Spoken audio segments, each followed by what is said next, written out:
Susah payah aku bekerja cari uang. Tak disangka suamiku justru memberikan uangku untuk membangun rumah ibu mertua. Setelah tahu aku mau diceraikan oleh suamiku, rumah itu pun aku robohkan rata dengan tanah.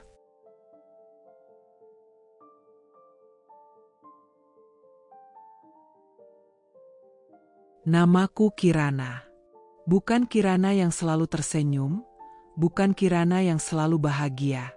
Aku adalah Kirana yang kini berdiri di antara puing-puing, menatap bara api yang melahap habis semua yang pernah kubangun, semua yang pernah kupercayai.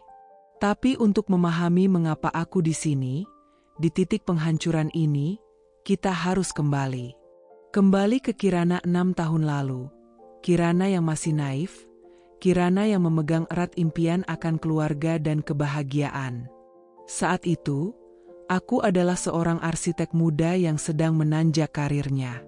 Usiaku baru menginjak 28 tahun. Namun portofolio proyekku sudah cukup mengesankan, mulai dari desain interior kafe-kafe kekinian di Jakarta hingga beberapa villa mewah di pinggiran kota.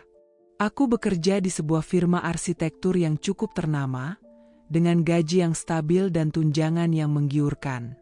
Hidupku tertata rapi. Apartemen minimalis di pusat kota, mobil kecil yang irit, dan tabungan yang terus membengkak berkat kedisiplinanku yang nyaris membosankan.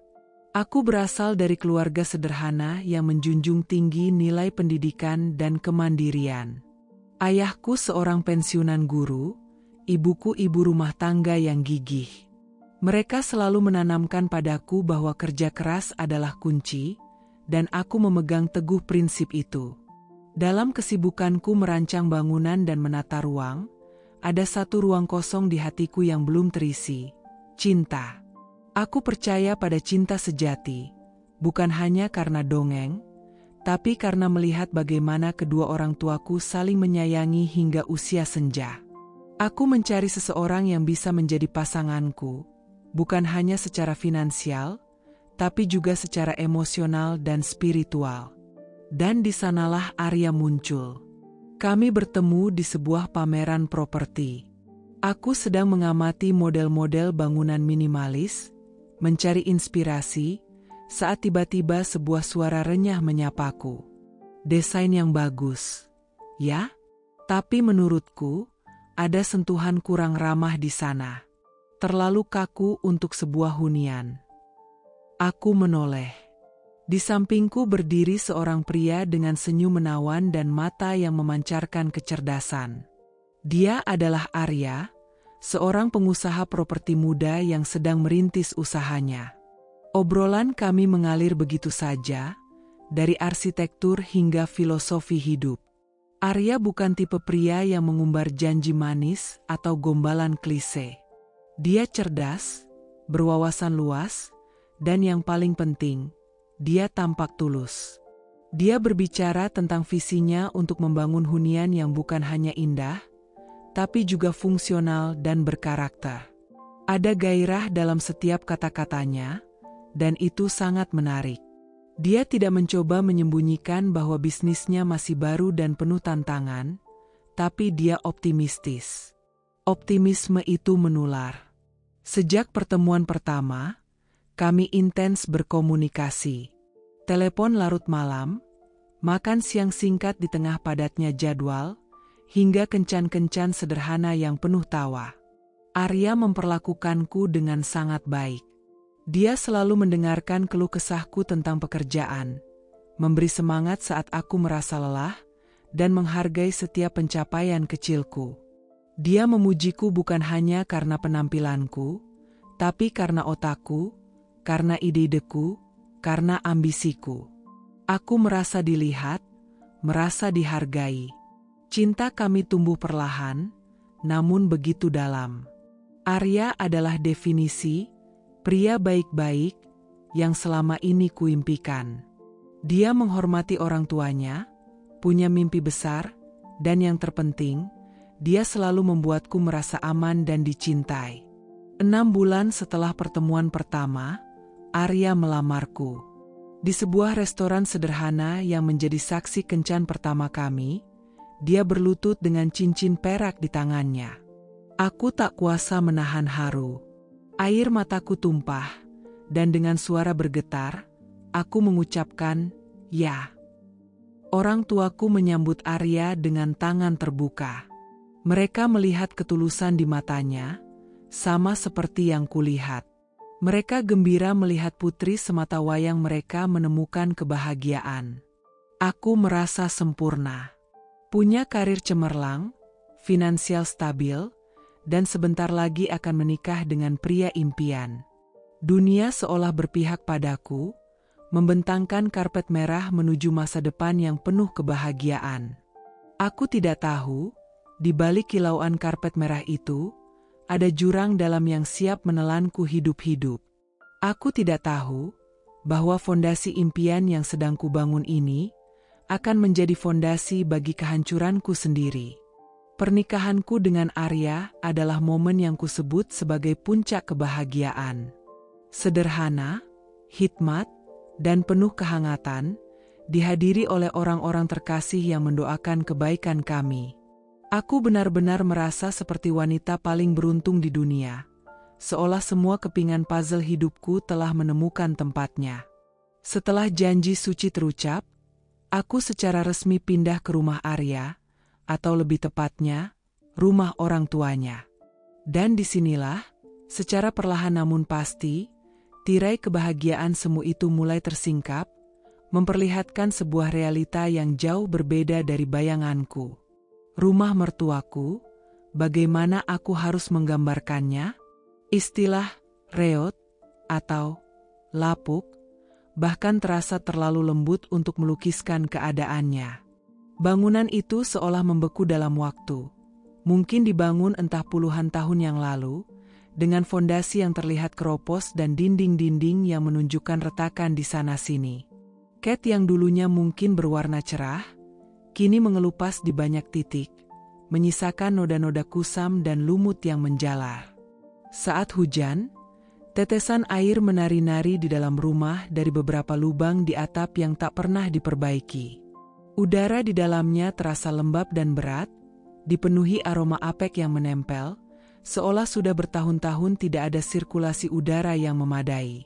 Kamar mandi adalah cerita lain. Sempit, gelap, dan lantainya licin berlumut.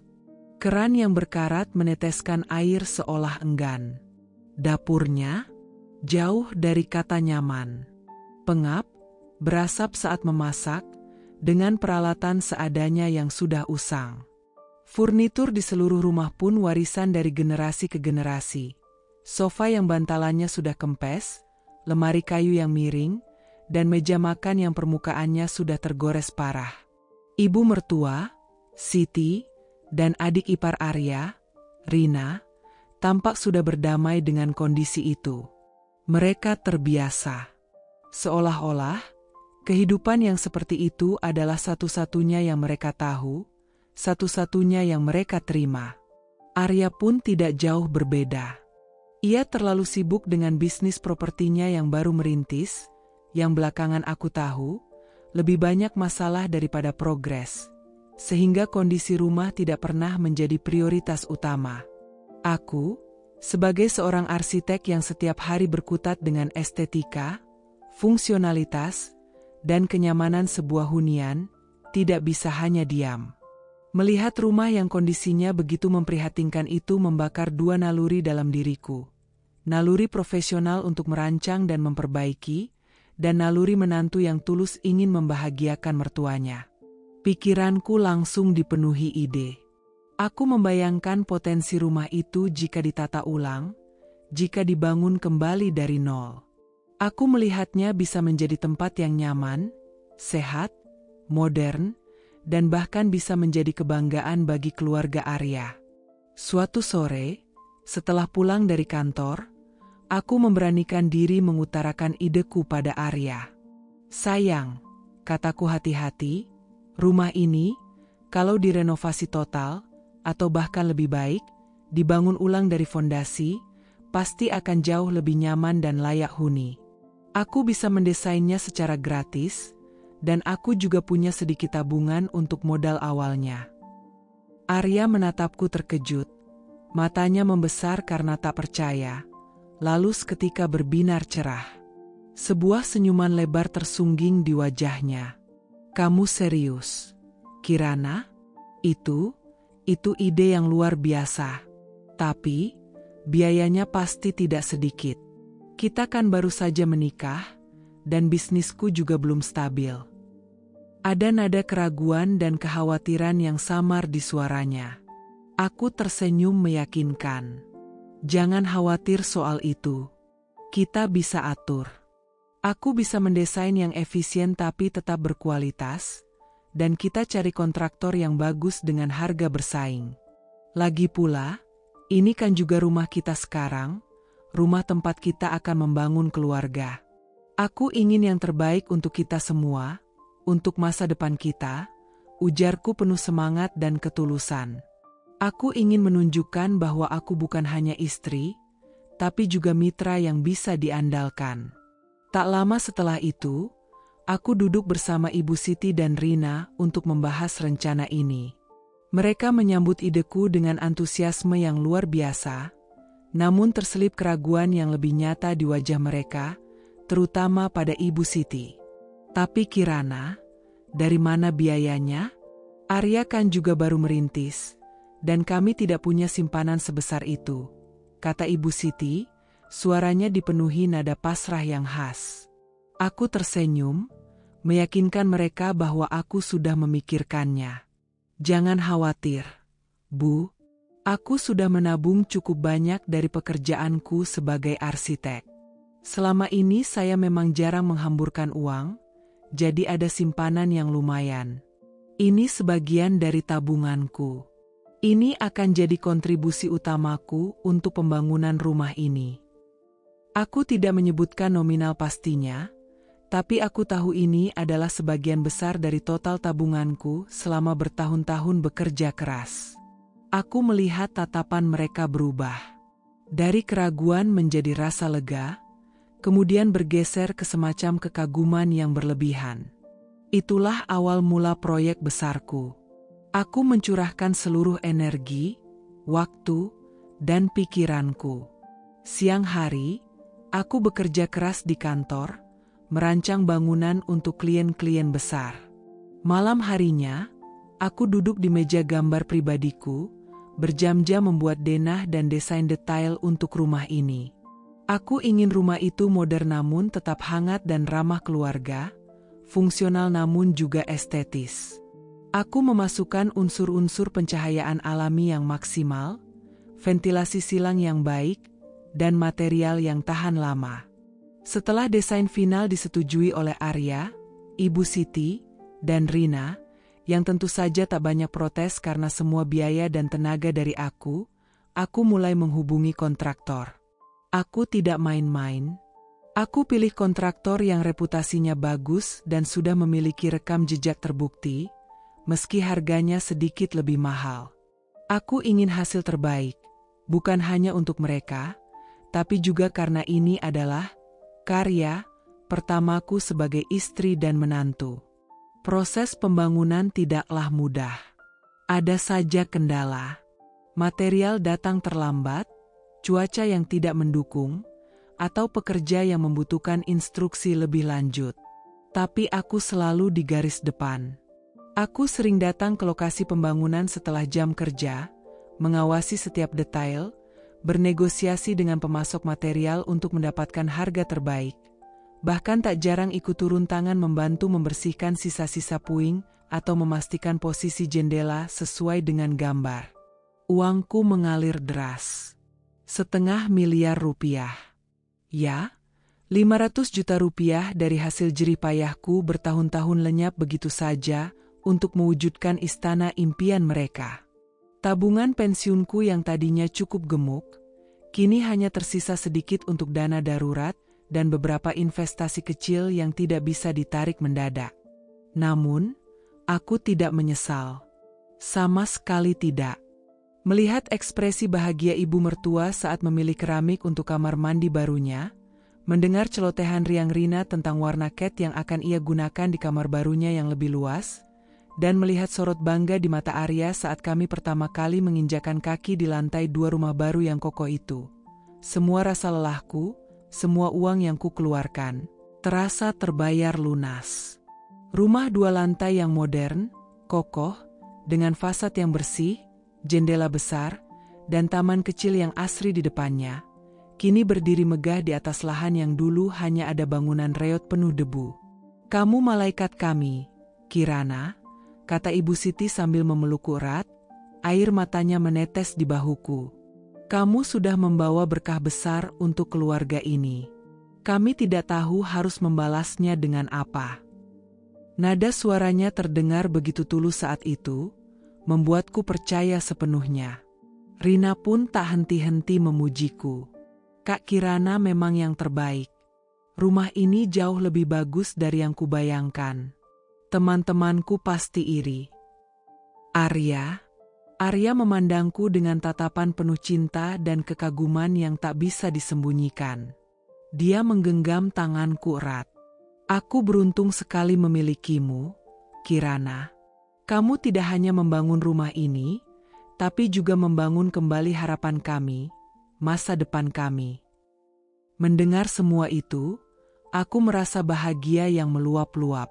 Aku merasa telah memenuhi peranku sebagai menantu dan istri yang baik, bahkan lebih dari itu. Aku yakin, ini adalah fondasi yang kokoh, bukan hanya untuk sebuah bangunan, tetapi juga untuk keluarga yang harmonis dan bahagia yang akan kami rajut bersama. Aku tak tahu betapa butanya aku saat itu. Aku tak tahu bahwa fondasi itu, alih-alih menjadi penopang impian, justru menjadi jebakan yang mereka pasang dengan rapi. Aku tidak tahu bahwa pujian-pujian itu hanyalah melodi palsu yang mengiringi tarian pengkhianatan yang perlahan mereka siapkan di belakang punggungku. Setelah rumah baru rampung, hidup kami seolah memasuki fase yang berbeda, fase yang kuduga akan menjadi puncak kebahagiaan sejati. Aku resmi menjadi bagian dari keluarga Arya, atau setidaknya begitu yang terlihat di permukaan, di mata tetangga, dan di hadapan sanak saudara.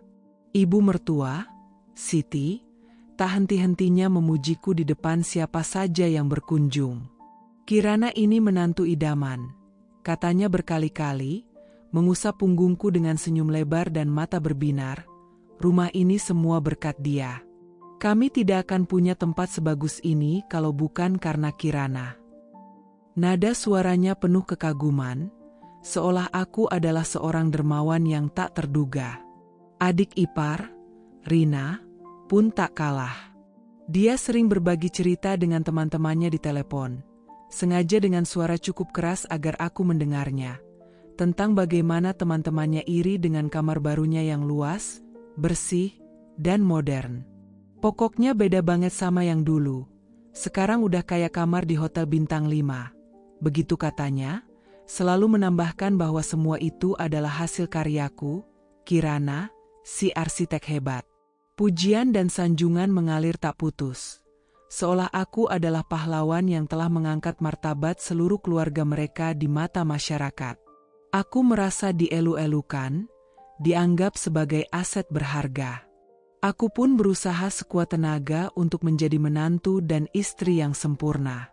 Pagi-pagi aku sudah bangun, jauh sebelum matahari terbit, menyiapkan sarapan untuk Arya dan sesekali untuk Ibu Siti, memastikan Arya punya bekal makanan sehat untuk bepergian. Aku membantu Rina merapikan kamarnya, bahkan terkadang mencucikan bajunya yang menumpuk. Aku mengambil alih urusan pembayaran tagihan bulanan, listrik, air, internet, agar Ibu Siti tidak perlu repot. Bahkan sesekali aku ikut membantu Ibu Siti berbelanja kebutuhan dapur, membawakan barang belanjaan yang berat tanpa mengeluh. Aku ingin membuktikan bahwa aku tidak hanya menyumbang materi, tetapi juga tenaga, perhatian, dan kasih sayang yang tulus. Aku ingin menjadi bagian dari mereka, seutuhnya, bukan hanya sekadar ATM berjalan. Kehidupan sehari-hari berjalan dengan irama yang tampak harmonis. Kami sering makan malam bersama di meja makan besar yang baru, berbagi cerita tentang hari yang berlalu, atau sesekali menonton televisi bersama. Arya selalu menggenggam tanganku, sesekali mencium keningku di depan keluarganya, seolah ingin menunjukkan betapa dia mencintaiku, betapa bangganya dia punya istri sepertiku. Aku merasa diterima, dihargai, dan dicintai. Rumah yang baru ini bukan hanya sekadar bangunan fisik. Bagiku, itu adalah simbol dari kebahagiaan keluarga yang utuh, yang kupikir telah kubangun dengan kedua tanganku sendiri, bata demi bata, dengan setiap sen tabunganku. Namun, di balik semua kebahagiaan yang tampak sempurna itu, ada benih-benih kecil keraguan yang perlahan tumbuh, seolah gulma yang menyelinap diam-diam di antara bunga-bunga indah di taman. Awalnya, itu hanya berupa hal-hal kecil, nyaris tak terlihat, sehingga sangat mudah kuabaikan. Aku terlalu optimis, terlalu haus akan kebahagiaan yang sempurna ini. Misalnya, sesekali aku akan masuk ruang tamu atau dapur dan menemukan Ibu Siti dan Rina sedang berbisik-bisik. Suara mereka rendah, seperti sedang membicarakan rahasia. Begitu aku muncul di ambang pintu, obrolan mereka akan langsung terhenti mendadak. Ada jeda canggung yang terasa, seolah udara tiba-tiba membeku. Mereka akan saling melirik dengan cepat, sebuah pandangan penuh makna yang tidak bisa kudekripsi, lalu dengan canggung mengubah topik pembicaraan, atau tiba-tiba menjadi sangat sibuk dengan pekerjaan rumah yang sebelumnya tidak mereka sentuh. "Oh, Kirana, sudah pulang? Atau, mau minum apa, Nak?" Kebetulan ibu baru saja membuat teh hangat. Pertanyaan-pertanyaan ramah itu seolah upaya buru-buru untuk menutupi sesuatu. Aku mencoba menepisnya, berpikir mungkin mereka hanya sedang membicarakan hal-hal pribadi wanita atau mungkin mereka sedang merencanakan kejutan ulang tahun untukku. Aku terlalu lelah setelah seharian bekerja dan mengurus rumah, sehingga memilih untuk tidak memikirkannya terlalu dalam. Otakku butuh istirahat, bukan teka-teki. Lalu ada tatapan-tatapan aneh. Sesekali, aku akan menangkap tatapan mencurigakan dari Ibu Siti atau Rina. Bukan tatapan ramah yang biasa mereka lemparkan, tapi tatapan menilai, dingin, atau bahkan sedikit licik, seperti sepasang mata predator yang mengamati mangsanya. Tatapan itu hanya berlangsung sepersekian detik. Sebuah kilasan cepat sebelum mereka cepat-cepat mengubah ekspresi menjadi senyum manis dan mata berbinar yang kupikir tulus. Seolah aku baru saja melihat sisi lain dari topeng yang mereka kenakan, topeng yang selama ini menipu mataku. Aku akan mengerjapkan mata, meyakinkan diriku bahwa itu hanya perasaanku saja, atau mungkin efek kelelahan. Mengapa mereka harus menatapku seperti itu? Aku sudah memberikan segalanya, bukan hanya materi tapi juga waktu dan perhatian. Tidak ada alasan bagi mereka untuk menyimpan rahasia dariku atau menatapku dengan curiga. Ada juga percakapan-percakapan yang samar, yang sering kudengar saat Arya tidak ada di rumah, biasanya ketika dia sedang dinas luar kota. "Sudah sejauh mana ini?" Atau, "Jalankan sesuai rencana, jangan sampai ada yang meleset." Atau, "Jangan sampai Kirana tahu dulu, nanti semuanya hancur." Kata-kata itu terdengar seperti potongan-potongan teka-teki yang tidak ku mengerti. Ketika aku mendekat, mereka akan langsung mengunci mulut, membisikkan sesuatu yang tak bisa kudengar, atau mengubah topik menjadi tentang sinetron terbaru, gosip tetangga, atau resep masakan yang baru mereka coba. Aku mencoba meyakinkan diriku bahwa itu mungkin terkait dengan bisnis Arya, atau persiapan ulang tahun seseorang, atau kejutan lain yang ingin mereka rahasiakan.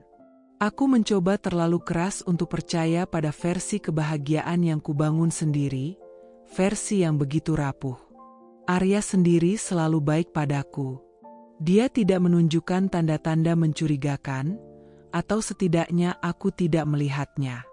Dia masih seperti Arya yang dulu, suami yang perhatian, yang mencintaiku dengan sepenuh hati.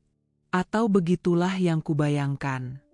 Aku menganggap tingkah laku ibu dan adiknya hanya sebagai sesuatu yang aneh, Mungkin karena dinamika keluarga baru yang belum sepenuhnya kupahami, atau mungkin mereka memang memiliki kebiasaan aneh dalam berbicara. Aku percaya pada Arya sepenuhnya, dan jika Arya baik-baik saja, maka semuanya pasti baik-baik saja. Dia adalah jangkar kepercayaanku. Aku tenggelam dalam kebahagiaan semu yang begitu meyakinkan. Setiap hari adalah bukti bahwa aku telah berhasil membangun tidak hanya sebuah rumah yang indah, tetapi juga sebuah keluarga yang harmonis, yang kupikir adalah keluargaku.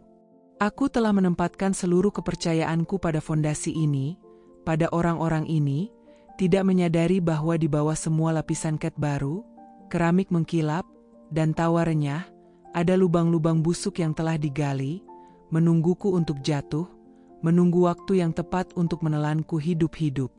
Aku terlalu asyik menikmati peran, menantu idaman, yang mereka berikan, terlalu sibuk mempertahankan citra itu, sehingga aku melewatkan petunjuk-petunjuk kecil yang seharusnya menjadi peringatan.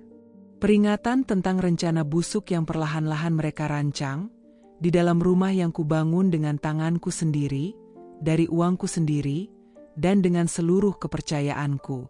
Malam itu, dinginnya udara menembus jendela kamar, seolah mencoba mengisyaratkan sesuatu yang tak beres.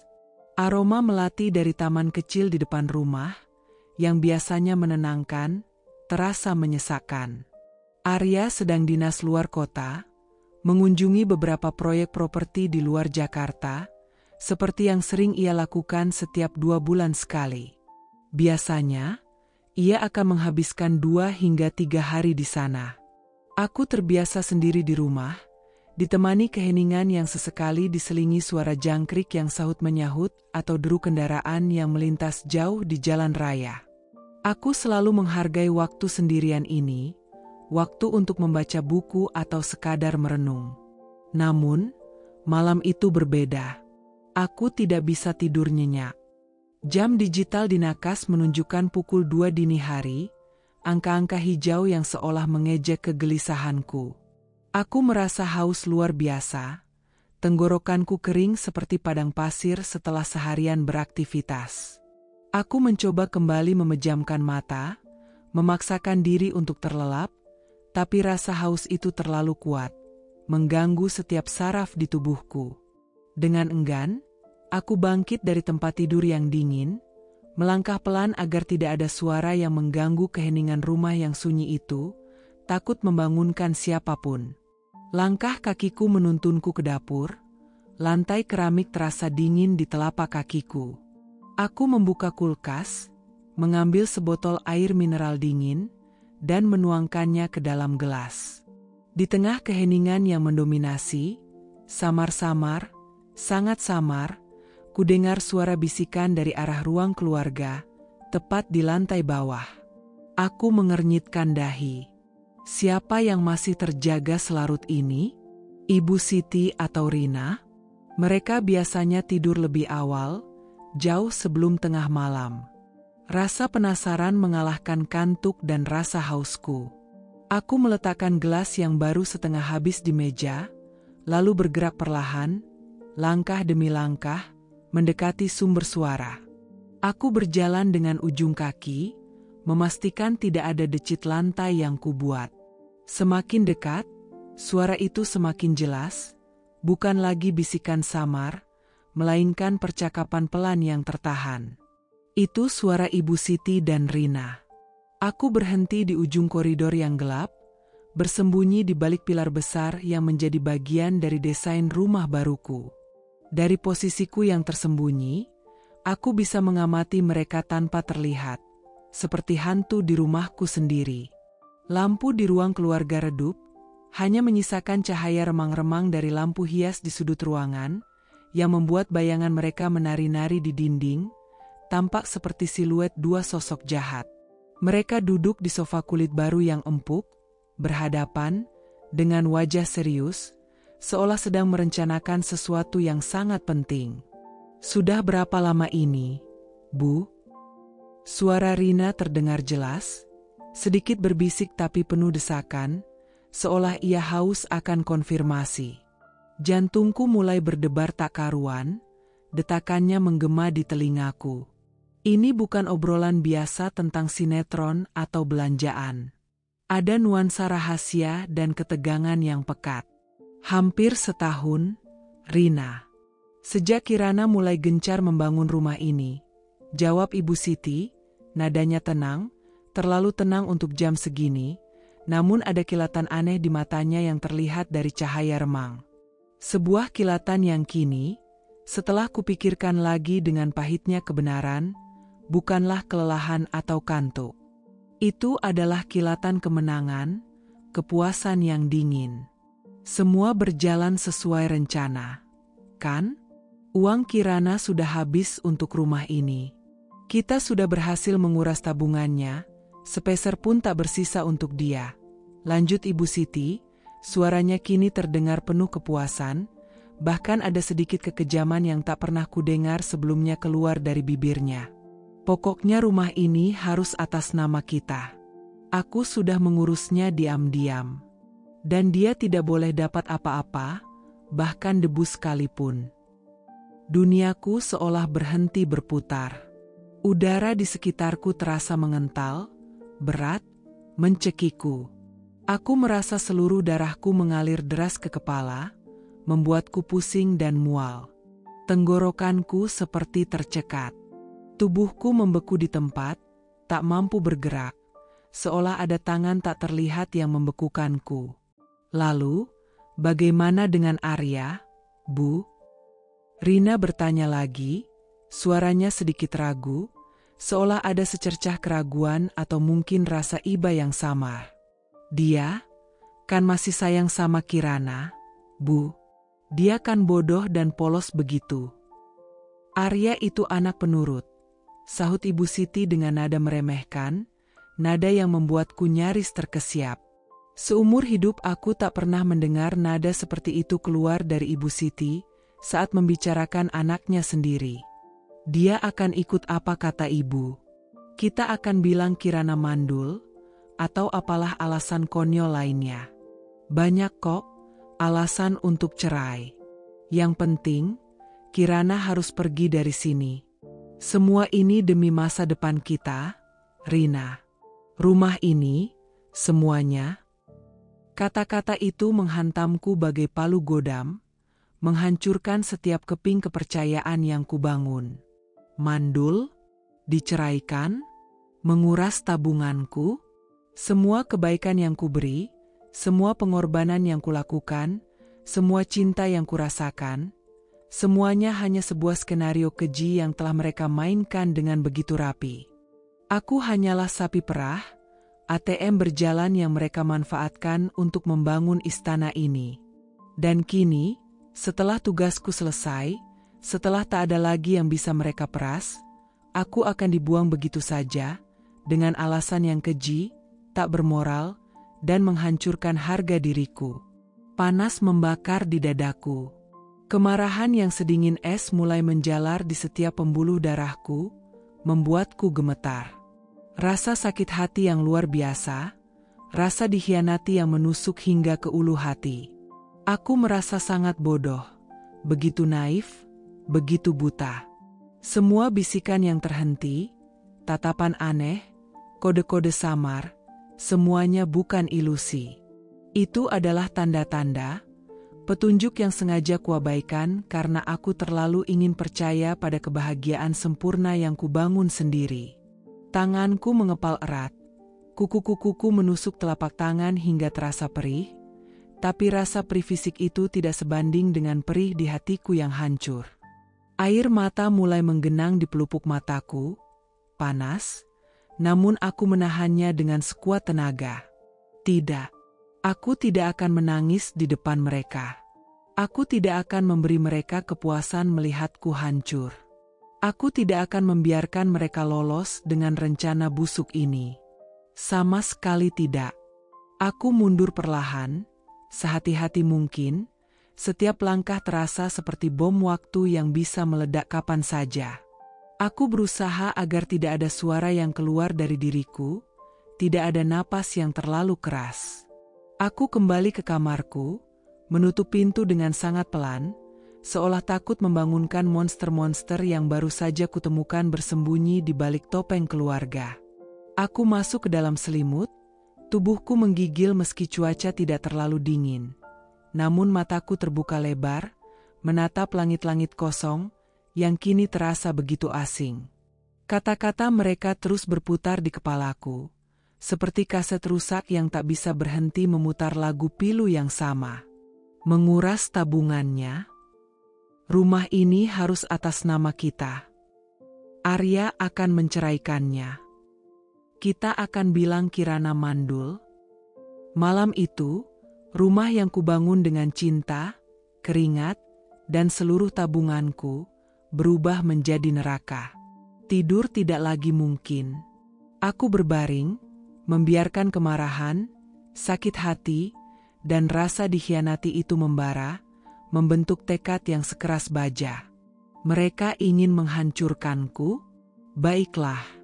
Aku akan menunjukkan kepada mereka apa artinya kehancuran yang sebenarnya.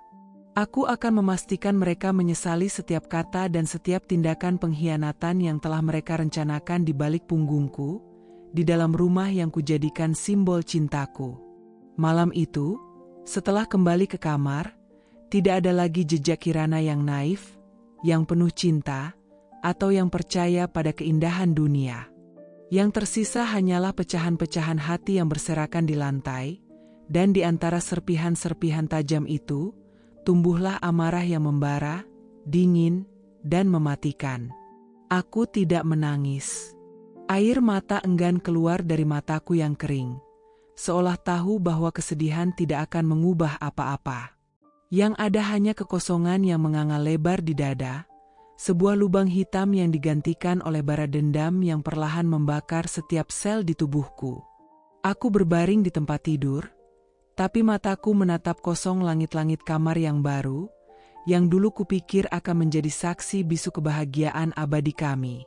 Pikiran-pikiran berkejaran tak karuan, saling menindih, membentuk labirin kehancuran yang tak berujung. Setiap kenangan indah yang kubangun bersama Arya dan keluarganya, setiap tawa, setiap pelukan, setiap kata-kata manis yang mereka lontarkan, kini terasa seperti ilusi keji, sebuah adegan sandiwara yang mereka mainkan dengan sangat sempurna. Pelukan hangat Ibu Siti yang dulu begitu meyakinkan, pujian Rina yang terdengar tulus, bahkan sentuhan lembut tangan Arya yang selalu membuatku merasa aman. Semuanya kini terasa hampa, palsu, seperti topeng yang sangat rapi, dirancang untuk menipu. Aku mencoba menyangkalnya. Tidak mungkin. Arya tidak akan sekeji itu. Dia mencintaiku. Aku tahu dia mencintaiku. Namun, suara Ibu Siti yang meremehkan Arya sebagai anak penurut, bergaung di telingaku, menghancurkan sisa-sisa pertahanan terakhirku. Suara itu begitu dingin, begitu penuh kalkulasi. Jika Arya benar-benar mencintaiku, bagaimana mungkin dia membiarkan ibunya merencanakan kebusukan semacam ini? Atau, jangan-jangan, dia tahu? Rasa curiga itu kini menjadi monster yang jauh lebih besar, lebih menakutkan, dibandingkan rasa sakit hati. Rasa dikhianati oleh orang yang seharusnya menjadi pelindungku. Semalam suntuk, aku tidak tidur sekejap pun. Setiap detail percakapan yang ku dengar berulang kali di benakku, seperti rekaman yang diputar tanpa henti, namun dengan volume yang semakin tinggi. Sudah berhasil menguras tabungannya, sepeser pun tak tersisa untuk dia. Rumah ini harus atas nama kita, sudah kuurus sertifikatnya. Arya akan menceraikannya, kita akan bilang Kirana mandul. Rasanya seperti ada tangan-tangan tak terlihat yang merobek-robek semua harapanku, menghancurkan masa depanku satu persatu, mengoyak-ngoyak eksistensiku. Rumah yang kubangun dengan tetesan keringat dan seluruh tabunganku, rumah yang seharusnya menjadi fondasi kebahagiaanku, kini terasa seperti sangkar berlapis emas, penjara yang siap menelanku hidup-hidup. Aku telah menyerahkan segalanya. Uang yang kupulihkan bertahun-tahun, tenaga yang kukuras habis, cinta yang tulus, kepercayaan yang tak terbatas, hanya untuk berakhir seperti ini. Terbuang, terhina, dan dimanfaatkan. Rasa bodoh dan naif itu menyengat, membakar harga diriku. Mengapa aku begitu buta? Mengapa aku mengabaikan semua sinyal bahaya yang samar-samar muncul? Bisikan yang terhenti saat aku datang, tatapan aneh yang berubah ramah dalam sekejap, kode-kode samar yang tidak ku mengerti. Semua itu bukan kebetulan, bukan sekadar imajinasiku yang kelelahan. Itu adalah tanda-tanda peringatan yang dengan sengaja kuabaikan, karena aku terlalu ingin percaya pada dongeng pernikahan sempurna, pada ilusi kebahagiaan yang begitu memabukkan. Tapi kini, kegelapan malam itu membawa sebuah pencerahan yang dingin, sejelas kilat di tengah badai. Jika mereka ingin bermain kotor, aku akan bermain lebih kotor. Jika mereka ingin menghancurkanku, aku akan menunjukkan apa artinya kehancuran yang sebenarnya, kehancuran yang jauh lebih menyakitkan daripada sekadar kehilangan uang atau rumah. Tekad itu mulai terbentuk, sekuat baja, mengusir rasa sakit yang menguasai dan menggantinya dengan determinasi yang dingin. Aku tidak akan membiarkan diriku menjadi korban yang pasrah. Aku tidak akan membiarkan mereka lolos begitu saja dengan kejahatan moral yang begitu menjijikan ini. Ini bukan hanya tentang uang atau rumah. Ini tentang harga diri, tentang keadilan, tentang membalas pengkhianatan yang begitu keji, yang telah menginjak-injak seluruh keberadaanku. Aku mulai memikirkan langkah selanjutnya. Bagaimana cara membalas mereka tanpa terjebak dalam masalah hukum yang lebih besar? Bagaimana cara membuat mereka menyesal, membuat mereka merasakan kehancuran yang mereka ingin timpakan kepadaku, tapi dalam skala yang jauh lebih besar? Pertanyaan-pertanyaan itu berputar di otakku tanpa henti, membangun sebuah strategi yang perlahan mulai terangkai, seolah ada seorang arsitek baru dalam diriku yang merancang kehancuran, bukan pembangunan. Aku tahu ini akan menjadi jalan yang sulit, penuh risiko, bahkan mungkin berbahaya, tapi aku sudah tidak punya apa-apa lagi untuk dipertaruhkan selain harga diriku. Mereka telah merampas segalanya, termasuk kepercayaanku pada kemanusiaan. Sinar matahari pagi akhirnya menyelinap masuk melalui celah gorden, mencoba menyambut hari baru dengan kehangatan. Tapi bagiku, dunia sudah hancur. Ini bukan lagi hari yang sama. Aku bangkit dari tempat tidur, bukan dengan wajah murung seorang korban yang patah hati, melainkan dengan tatapan tajam dan tekad baja yang membara. Aku akan melawan. Aku akan membalas. Mereka mungkin berhasil menguras hartaku dan menghancurkan kepercayaanku, tapi mereka tidak akan pernah bisa menghancurkan semangatku untuk berjuang. Api dendam ini akan menjadi bahan bakar terkuatku. Pagi itu, aku bangun dengan tekad yang membaja, sekeras batu granit. Rasa sakit hati dan amarah masih bergejolak di dadaku, namun kini terkendali penuh, berubah menjadi energi dingin yang terfokus, tajam bagai mata pisau. Aku tidak akan membiarkan diriku tenggelam dalam kesedihan atau amukan yang sia-sia.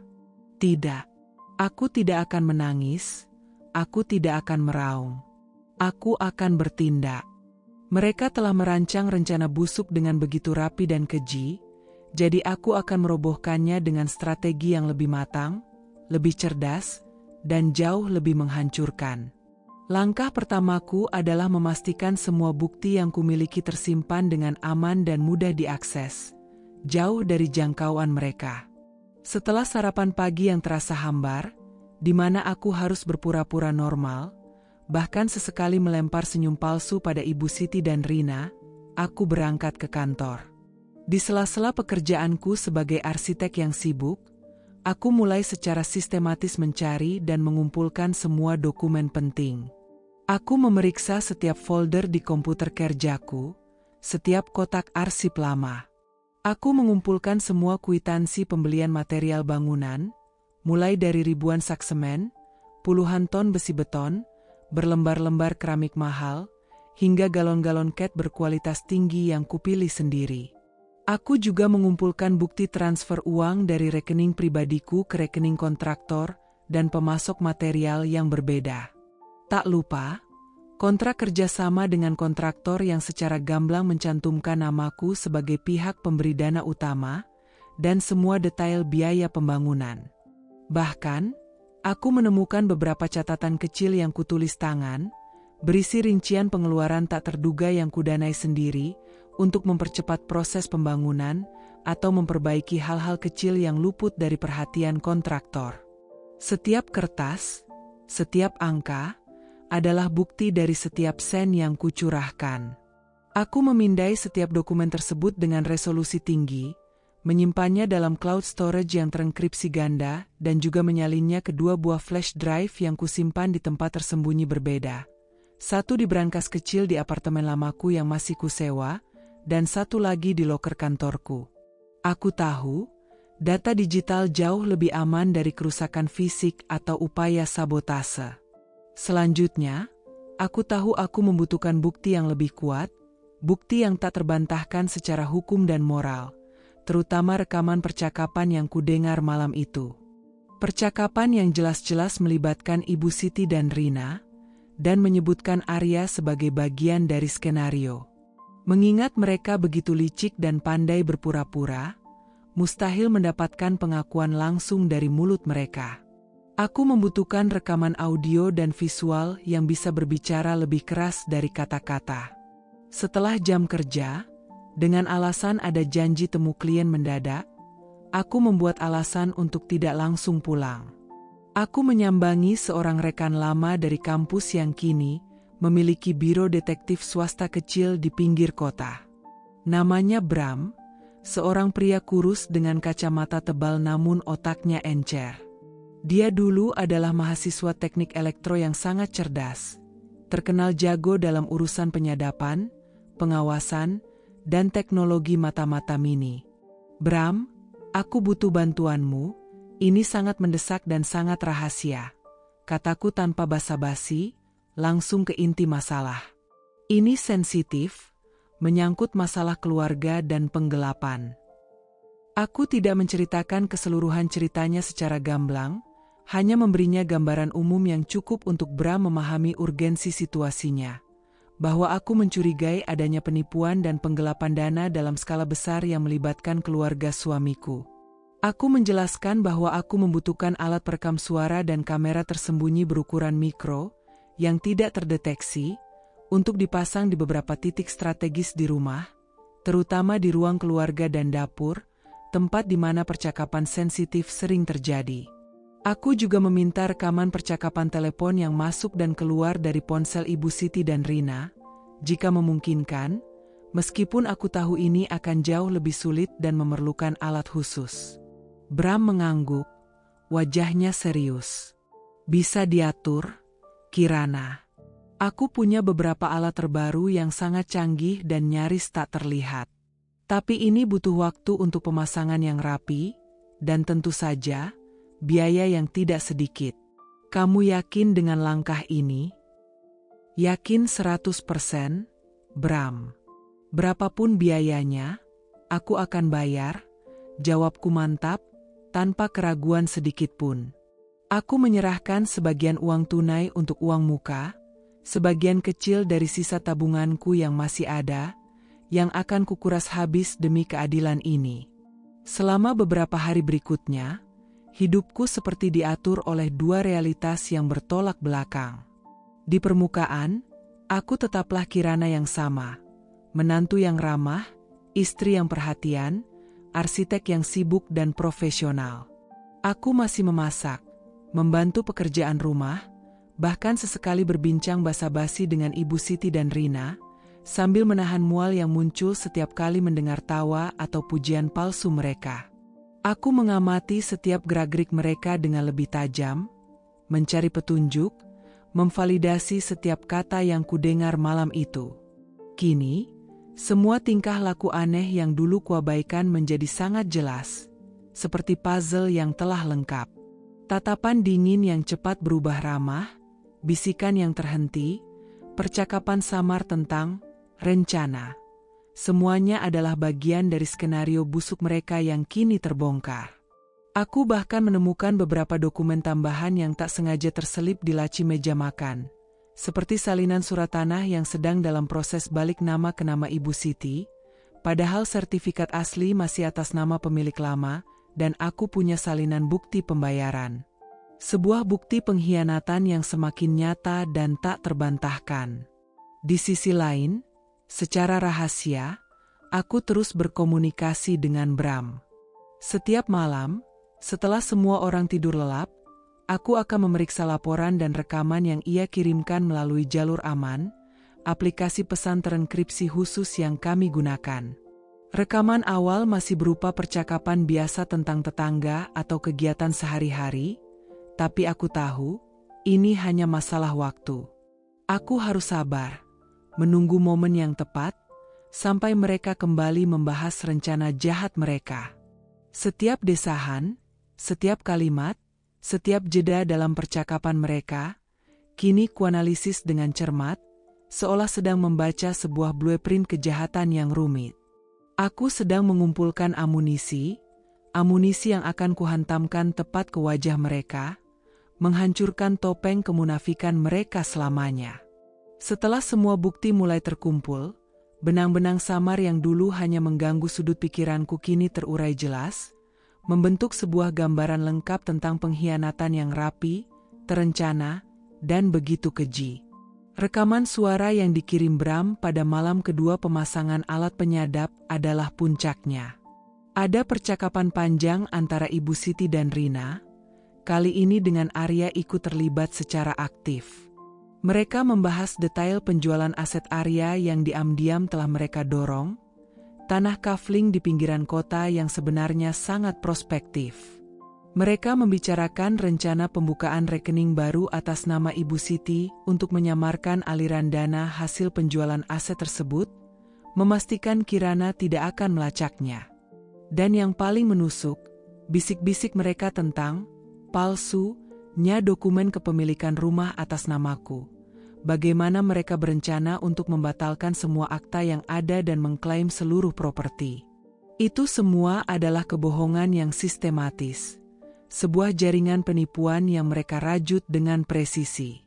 Malam itu, setelah mendengarkan rekaman yang memilukan itu berulang kali, aku duduk di meja kerjaku, menatap kosong keluar jendela. Hujan deras mengguyur Jakarta, seolah alam pun ikut meratapi kehancuran hatiku. Rasa sakit sudah tidak lagi mendominasi perasaanku.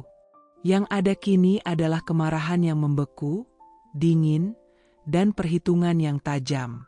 Aku tahu persis apa yang harus kulakukan. Ini bukan lagi soal membalas dendam secara emosional, meluapkan kemarahan sesaat.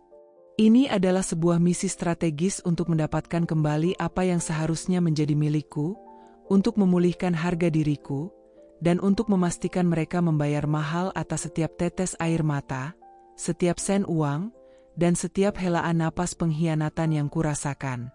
Strategiku terbagi menjadi dua fokus utama, memiskinkan Arya dan keluarganya secara total, dan menghancurkan simbol kebahagiaan palsu mereka, rumah yang kubangun sendiri, namun dengan cara yang tidak akan merugikanku secara hukum.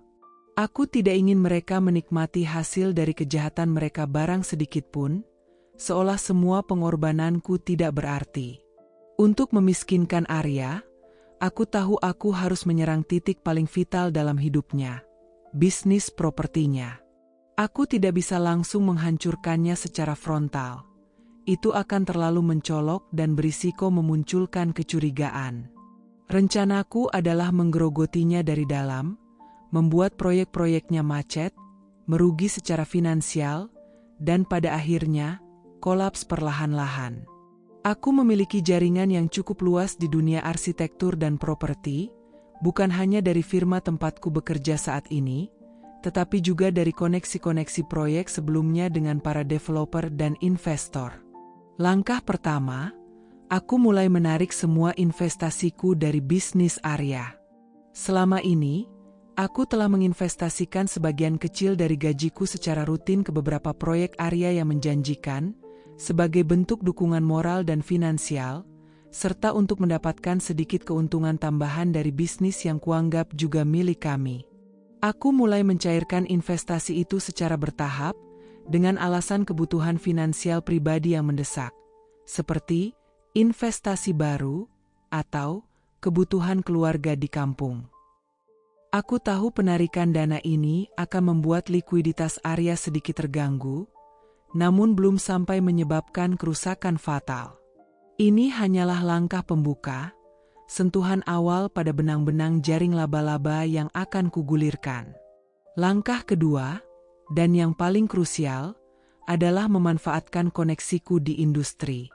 Aku menghubungi beberapa rekan arsitek, kontraktor, dan bahkan konsultan properti yang kupercayai, yang juga mengenal Arya secara profesional. Aku tidak langsung menjelek-jelekan Arya atau menuduhnya secara terang-terangan. Itu terlalu kasar dan bisa menjadi bumerang. Sebaliknya, aku menyebarkan informasi secara halus, seolah-olah aku sedang khawatir tentang kondisi bisnisnya. Aku menyebutkan rumor tentang adanya masalah legal pada salah satu sertifikat tanah proyeknya, yang kebetulan kudengar Arya pernah membahasnya dengan ibunya, atau tentang keterlambatan pembayaran pada subkontraktor tertentu, yang sebenarnya sengaja kupercepat prosesnya untuk memberikan Arya kesan positif. Tentu saja, rumor ini kuciptakan sendiri, berdasarkan sedikit informasi internal yang kuperoleh dari Arya, lalu kubumbui dengan detail-detail yang sedikit diubah agar terdengar lebih meyakinkan dan membuat orang lain berpikir dua kali sebelum bekerja sama dengannya.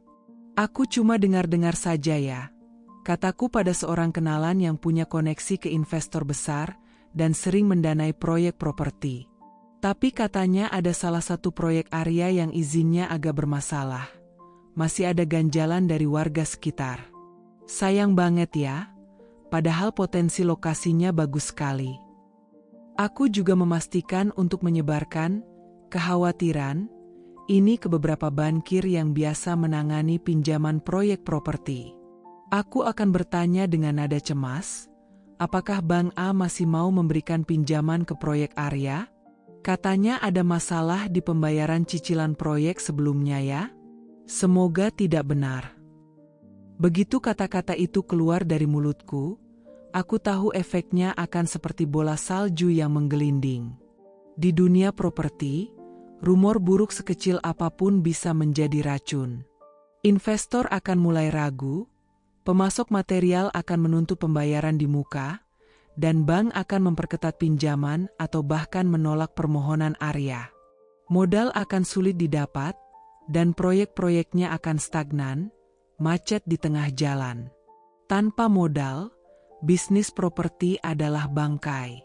Sementara itu, untuk menghancurkan simbol kebahagiaan palsu mereka, rumah ini, aku punya rencana yang lebih drastis, namun tetap dalam batas hukum.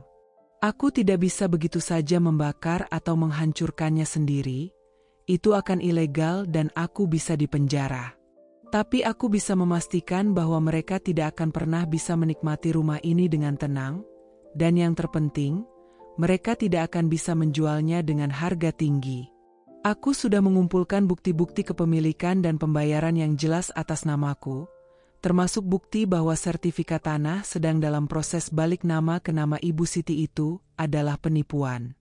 Jika mereka berani mengklaim rumah itu seutuhnya milik mereka, aku akan punya dasar hukum yang kuat untuk menyerang balik, mengklaim rumah itu sebagai hakku atau setidaknya menuntut ganti rugi yang jauh lebih besar dari nilai rumah. Aku tahu ini adalah permainan yang berbahaya, penuh risiko. Aku bisa saja terperosok ke dalam lubang yang sama yang kurencanakan untuk mereka. Tapi wajah Ibu Siti yang puas dan licik di rekaman suara Rina yang mencibir, dan bayangan Arya yang akan meninggalkanku tanpa belas kasihan, membakar semangatku. Mereka telah mengubah Kirana yang lembut dan penuh cinta menjadi Kirana yang dingin, strategis, dan kejam. Dan sekarang, aku siap untuk memainkan permainan ini sampai akhir, hingga mereka merasakan pahitnya kehancuran yang mereka ingin timpakan kepadaku. Minggu-minggu berikutnya terasa seperti pertunjukan sandiwara yang panjang, sebuah lakon tragis di atas panggung rumah yang baru kubangun. Aku adalah aktris utama yang memainkan peran ganda dengan sempurna. Menantu yang penuh kasih dan perhatian di siang hari, sekaligus sutradara dingin dari kehancuran mereka di balik layar. Setiap bidak catur dalam permainan ini kugerakkan dengan presisi, memastikan tidak ada langkah yang sia-sia. Implementasi awal rencanaku berjalan mulus, nyaris tanpa hambatan. Langkah pertama, penarikan investasiku dari bisnis Arya, sudah selesai kulakukan secara bertahap, menghindari kecurigaan. Aku mencairkan dana itu dari beberapa proyek kecil Arya, yang sebetulnya cukup prospektif, dengan alasan yang masuk akal dan tak terbantahkan. Sayang, aku butuh modal untuk investasi jangka panjang baru yang kupercaya akan lebih menguntungkan, kataku pada Arya dengan senyum meyakinkan, atau, keluarga di kampung sedang kesulitan finansial mendadak, aku harus membantu mereka secepatnya. Arya sempat bertanya-tanya, menunjukkan sedikit kekhawatiran atas penarikan dana yang tidak sedikit itu, namun aku berhasil meyakinkannya bahwa ini hanya sementara dan aku akan mengembalikannya nanti setelah investasiku berbuah manis. Dia, yang memang mudah percaya padaku, atau mungkin terlalu sibuk dengan masalah-masalah di kantornya, tidak menaruh curiga lebih lanjut. Aku melihat bagaimana penarikan itu, meskipun belum terlalu besar, sedikit mengganggu arus kasnya. Dia mulai sering terlihat menelepon dengan nada khawatir, mengeluh tentang dana yang belum cair, atau investor yang mundur mendadak, tanpa menyadari bahwa akulah penyebab di baliknya. Yang lebih efektif, dan langsung menunjukkan dampak signifikan, adalah penyebaran rumor dan informasi yang disengaja melalui jaringanku yang luas. Aku mulai dengan menelepon Sarah, seorang rekan arsitek yang punya banyak kenalan di kalangan kontraktor besar dan investor kakap. Sarah, tahu tidak? Dengar-dengar proyek Arya yang di selatan itu ada masalah izin lingkungan dan juga isu sengketa kepemilikan tanah. Ya? Kasihan sekali, padahal Arya sudah banyak keluar modal di sana. Semoga saja tidak benar. Ya? Kataku dengan nada prihatin yang dibuat-buat, namun dengan intonasi yang cukup untuk menyiratkan keraguan. Sarah, yang memang punya hobi bergosip dan menyebarkan berita, langsung menyahut dengan antusias. Oh ya? Aku baru dengar. Wah, bisa gawat itu kalau sampai tercium investor besar, bisa langsung cabut mereka. Aku tahu persis dia akan menyebarkan berita itu seperti virus di antara lingkaran pertemanan profesionalnya. Beberapa hari kemudian, aku sengaja mengatur pertemuan santai dengan Pak Hartono, seorang bankir senior dari bank ternama yang dulu pernah membantu pengajuan KPR beberapa klienku. Aku pura-pura menanyakan sesuatu tentang kondisi pasar properti dan investasi terbaru. Di sela-sela obrolan ringan tentang cuaca dan harga kopi, aku menyinggung Arya. Om Hartono, kataku dengan ekspresi cemas yang terpampang jelas di wajahku, saya agak khawatir dengan Arya. Akhir-akhir ini dia sering mengeluh sulit mendapat pinjaman baru untuk proyek-proyeknya. Apa karena rumor proyeknya yang di utara itu ya? Yang katanya ada sengketa lahan besar dengan masyarakat sekitar? Semoga tidak benar. Kasihan kalau sampai bisnisnya terganggu serius. Senyum ramah Pak Hartono langsung mengendur, tergantikan oleh kerutan di dahinya. Aku tahu, bankir punya telinga di mana-mana, dan mereka paling takut dengan risiko. Informasi sekecil apapun yang mengindikasikan masalah hukum atau finansial bisa membuat mereka menarik diri. Efeknya langsung terasa, jauh lebih cepat dari yang kubayangkan. Arya mulai sering mengeluh tentang proyek-proyeknya yang tiba-tiba mandek tanpa sebab jelas. Salah satu proyek pembangunan klaster kecil yang seharusnya sudah mulai peletakan batu pertama minggu depan, terpaksa ditunda karena ada masalah perizinan yang tak kunjung selesai, padahal dulu segala dokumennya aman-aman saja dan sudah diurus rapi. Investor yang tadinya sudah hampir deal dan siap menanamkan dana besar, tiba-tiba menarik diri dengan alasan pertimbangan ulang risiko pasar yang tidak menentu, atau adanya perubahan prioritas investasi perusahaan. Bank-bank yang dulu gampang memberikan pinjaman, kini mempersulit prosesnya, meminta jaminan lebih tinggi yang tak sanggup Arya penuhi, menaikkan suku bunga, atau bahkan terang-terangan menolak permohonan pinjamannya. "Aku tidak mengerti, Kirana," keluh Arya suatu malam, raut wajahnya penuh keputusasaan. Dia mengacak-acak rambutnya frustrasi, duduk di sofa di ruang keluarga yang dulu kami pilih bersama. Tiba-tiba saja semua jadi susah. Seolah ada yang sengaja mempersulit jalanku.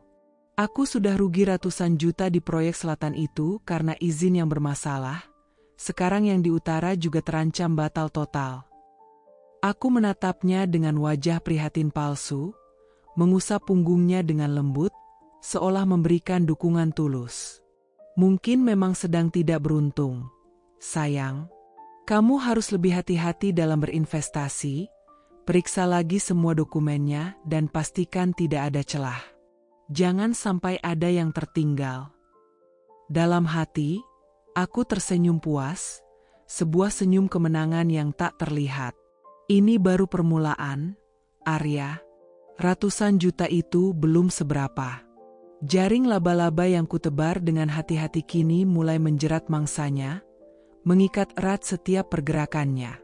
Di rumah, ketegangan mulai terasa samar, menyelimuti suasana yang dulunya penuh tawa. Ibu Siti dan Rina mulai sering berbisik-bisik lagi, tapi kali ini nada suara mereka berbeda. Ada kekhawatiran yang samar, atau mungkin kekesalan yang mendalam atas kegagalan Arya. "Arya ini bagaimana sih, Bu?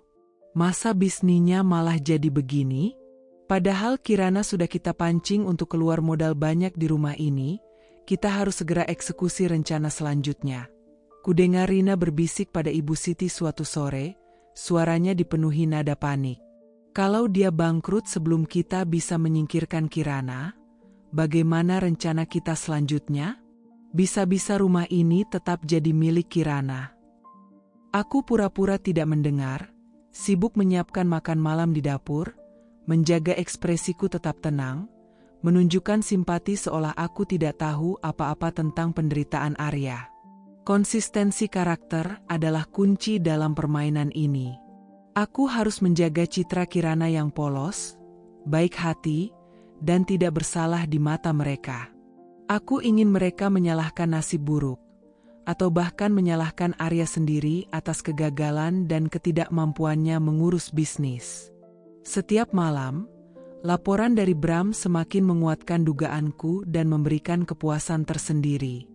Rekaman terbaru menunjukkan Ibu Siti dan Arya sedang berdebat sengit tentang kondisi keuangan keluarga yang memburuk. Arya bersikeras bahwa ia tidak bisa menceraikanku dalam kondisi bisnis yang morat-marit seperti ini. "Kalau aku cerai sekarang, Bu, malah jadi bahan omongan dan orang makin tidak percaya padaku. Reputasiku bisa hancur total. Aku butuh Kirana untuk sementara ini, setidaknya sampai bisnis ini stabil lagi. Bu, dia kan punya banyak koneksi," kata Arya. Suaranya terdengar putus asa dan penuh perhitungan, bukan cinta. Mendengar itu, ada sedikit rasa miris, tapi langsung kutepis cepat-cepat. Dia butuh aku, bukan karena cinta, bukan karena dia menghargai kehadiranku, tapi karena dia masih bisa memanfaatkanku untuk menyelamatkan bisnisnya.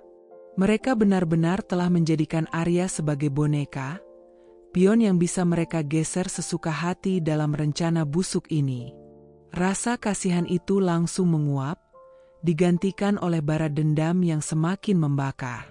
Permainan ini baru saja dimulai, dan jaring yang kutebar kini sudah mengikat erat, siap untuk ditarik kapan saja.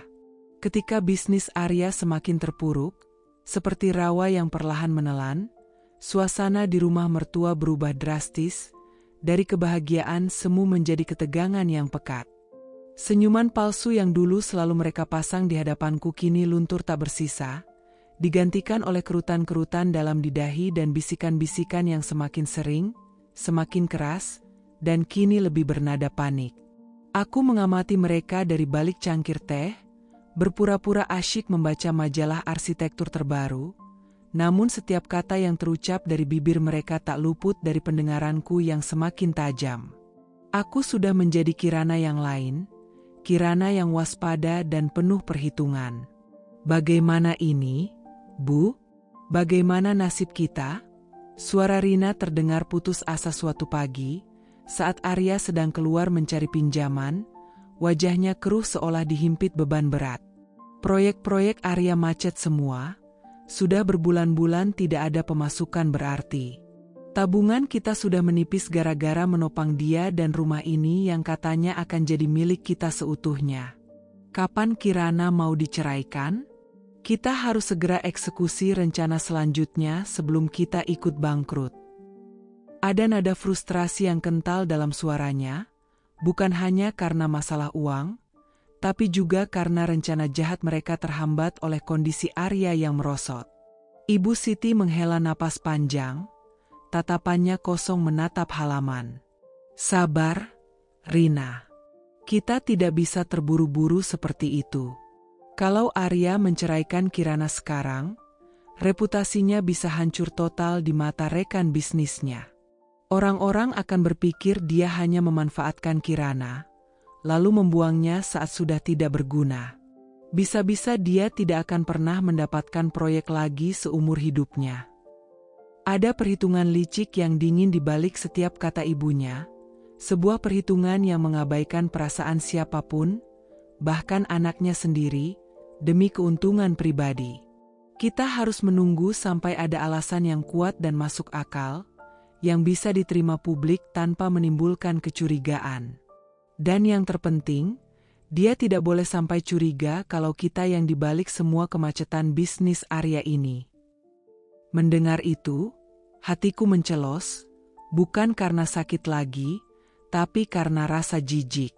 Mereka tahu bahwa Arya mencintaiku, atau setidaknya dulu dia mencintaiku, dan mereka hanya memanfaatkan itu sebagai tameng. Mereka bahkan berani mengorbankan reputasi anak mereka sendiri demi uang. Rasa jijik dan muak itu menggunung, mencengkeram erat. Aku bukan lagi sekadar korban.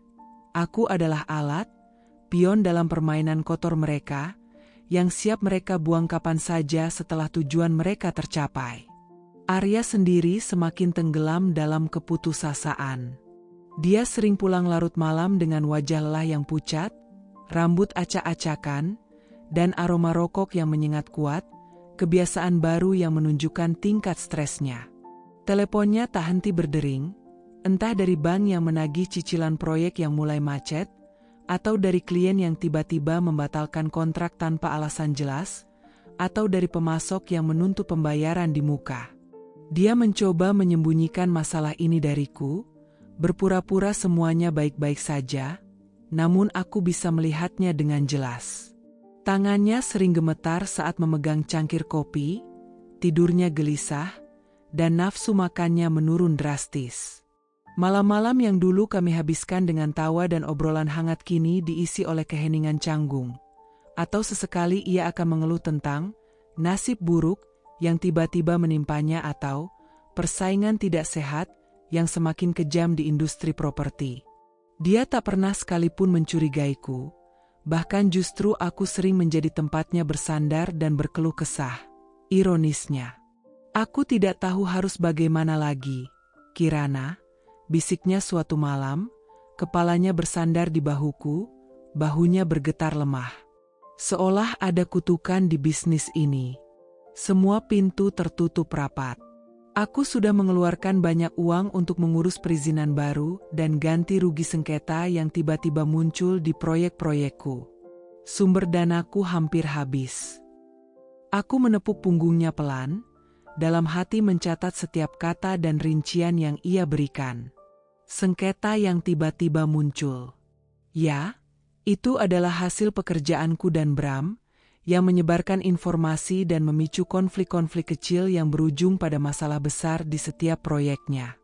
Aku membiarkannya berlarut-larut dalam penderitaannya, menikmati setiap tetes keputusasaan yang ia rasakan. Ini adalah balasan atas pengkhianatan yang ia biarkan terjadi, balasan atas perannya sebagai anak penurut yang dibutakan oleh keserakahan keluarganya. Rasa kasihan itu langsung menguap, digantikan oleh bara api dendam yang semakin besar dan membakar. Di sisi lain, tekanan dari Ibu Siti dan Rina terhadap Arya semakin memuncak, tidak lagi malu-malu. Mereka mulai terang-terangan mendesak Arya untuk segera menceraikanku. Sudahlah, Arya. Untuk apa dipertahankan kalau sudah tidak ada gunanya lagi bagi kita? Rina akan menyindir. Seringkali saat aku berada di dekat mereka, seolah sengaja agar aku mendengar. Ibu Siti akan menambahkan dengan nada yang lebih menekan, cari saja yang lain, nak, yang bisa kasih kamu anak, yang bisa bantu bisnismu, dan tidak mandul seperti dia. Jangan sampai nasibmu jadi begini terus gara-gara satu wanita. Kata-kata mandul itu membuatku merinding setiap kali mendengarnya, bahkan membuatku mual. Mereka benar-benar akan menggunakan alasan sekeji itu untuk menyingkirkanku, alasan yang tak hanya menghinaku sebagai wanita, tapi juga sebagai manusia. Konflik batin dalam diriku, jika memang ada, kini benar-benar telah padam. Ada sisa-sisa cinta yang terkikis untuk Arya, yang masih berharap dia akan menolak desakan ibunya, membela diriku di hadapan mereka. Namun, setiap kali Arya hanya terdiam atau memberikan alasan berbelit-belit untuk menunda perceraian, bukan karena cinta, melainkan karena perhitungan bisnisnya, rasa iba itu lenyap, digantikan oleh bara api dendam yang semakin besar. Dia tidak berani melawani ibunya. Dia terlalu penurut, seperti yang Ibu Siti katakan. Dia tidak membela istrinya, orang yang telah mengorbankan segalanya untuk keluarganya, bahkan kehormatannya. Dia tidak layak mendapat belas kasihan. Maka, di tengah kekacauan yang kubuat, aku mulai mempersiapkan langkah final yang akan menjadi pukulan telak.